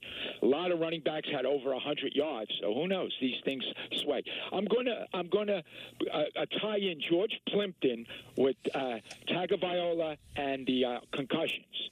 Now, Plimpton in 1970 wrote the Did you say Tiger Viola? Tiger Viola? Tua. Tiger Viola. Tunga Viola. Okay, fellas. Okay. No. In 70, Plimpton wrote the famous book Paper Lion about the Detroit Lions and how he played for them. One of those guys was Joe Schmidt, just passed away. This guy was the forerunner of Butkus, of Nobis. He came a little before Huff. He was as vicious as any of them, Joe Schmidt. He was on the 57 championship team. He just died a week ago, 92 years old. This guy, I'm sure, had more concussions than Tua Viola ever had. So you don't know with these kind of things. I'm not saying he should or shouldn't play, but sometimes it's all in God's hands what's going to happen. So this guy was 92. He lived to. Wow. And, yeah. And one last thing I wanted to mention, fellas. as far as the if Ohtani wins the MVP, he'll be the first MVP ever that did not make an error in the field. Always a pleasure, fellas. Thank you. You know, that phone call's concerning to me, Don and Peter. Oh, yeah, well, which part? There's one that's concerning to me. I know there's another that's concerning to you. So Richard spouts off all these bits of minutia that you go, wow, how does he know this stuff? And he got the Rick Monday thing so wrong. So wrong. So wrong. I mean, it wasn't even within the realm of what happened. I felt bad for correcting him, but that's not how it went at all. At all. The guy ran on the field with the flag and was about to set it on fire, and Rick Monday ran over and took the flag and ran away with it. That's the story. Climb into the stands. They send a hot bag of crap. And now I know the Tua things concerns you, Peter. Well, we'll hear it again. I can't wait to hear it. I don't know if it'll be today or tomorrow, but I will need every version of that. Because he made Tunga Valoa. Right. He turned it into like his first name almost, I thought. Tiger. No, like a human who's a separate person whose name is Tiger Viola. That'd be a great name, though. By the way, it's a great name. I got excited about this Tiger Viola. Wow, that's interesting. Let's go to Matt in South Florida. Matt. Hey, Michael, Don Peter. It's always tough to follow Richard, but I'll do what I can. Guys, keep your heads up. It's still early with the picks. Peter, I know you're getting discouraged. Keep it up. It's still early. But last night, I'm watching the game, Michael. Granted, it was getting late. I had certainly partaken in a little bourbon, a few adult beverages. But right before Austin Wells cleared the bases, I could have sworn you said that you wanted to go skydiving. Is that true, or did I mishear that? No, you did mishear it. We were talking about fear and stuff like that. And I said, you know what? One thing I always wanted to do, it was like a dream of mine, was to jump out of a plane. But as I get older, I get more fearful, and I probably will never do it. But that has always been a bucket list thing for me, and I just don't think I don't think I have the cubes to do it. No, you definitely don't, and neither do I. It would be fun, though. Natalie's done all of it. She's done skydiving, bungee jumping, hung out of helicopters. She's done it all. By the way, it's important for us to note, by the way, tomorrow is a Ray-Ro-only vehicle. That's right. Ray-Ro. So if you want to consume the show, Michael will only be with us for the first segment, and then it's a Peter Don vehicle. It's a big football preview. We have a Jets game tomorrow night. Yeah. We have Damian Woody. We have Damian Woody. We're going to break it down to a fine powder. We'll, of course, keep you up to date with the Yankee game, but you can always have that on the TV as you listen on the Ray-Ro. But on TV, you want that ESPN New York app, or listen on 880. And that's why I think the proper way to say it is we're audio only tomorrow. I said Ray-Ro. Right. But really, I should be saying audio. Yeah. Because you could listen on 101.1 HD2. You could listen on 880 AM. You could listen on the ESPN New York app. Mm-hmm. You could come by and hang out in the hallway and just see what you can hear. You could try. Why not? There's nobody else there. Let's hear what it sounded like a few months. Here's Richard's attempt at talking about. This is an attempt to discuss Tua Tagovailoa with Tiger Viola and the concussions. Did you say Tua. Tiger Tua. Viola? Tiger Viola? Tiger Viola? Tua. Tiger Viola. All right. Tunga. Okay, Tunga Viola. And then he made you say Tunga Viola. When he said concussions, then I knew who he was talking about. Otherwise, I thought, is he bringing up somebody that might make a guest appearance on SNL? I thought perhaps Viola, the great actor Viola Davis, was maybe in a film about Tiger Woods. Tiger Viola. So you thought of Viola Davis. That's very, wow. Right. How do you not, if you hear Viola, not think I of thought Frank Viola Viola maybe had a grandson. Frank Viola. Frank Viola, another one that comes to mind. Yeah, sure. By the way, that's up Richard's alley. All right, Met baseball's coming up a little later on Prime, Yankee baseball. So enjoy the baseball, everybody, and Billy Joel, please. Dave Ross on 1050 as well. Oh, there you go. Billy Joel right here. That's a wrap on the show for today. Coming up next here on Yes Yankees Magazine, don't forget the Yankees and Mariners begin over on Prime Video starting at 9 o'clock with the pregame show. For all of us here on the Michael K. Show, this is Chris Sheeran saying have a great night. We will see you Friday at 3 o'clock.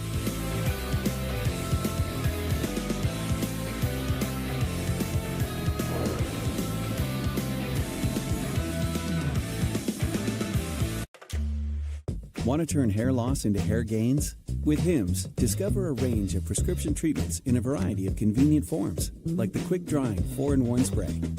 Products are formulated with doctor-trusted ingredients like finasteride and minoxidil, so you can stop hair loss and regrow hair in just 3 to 6 months.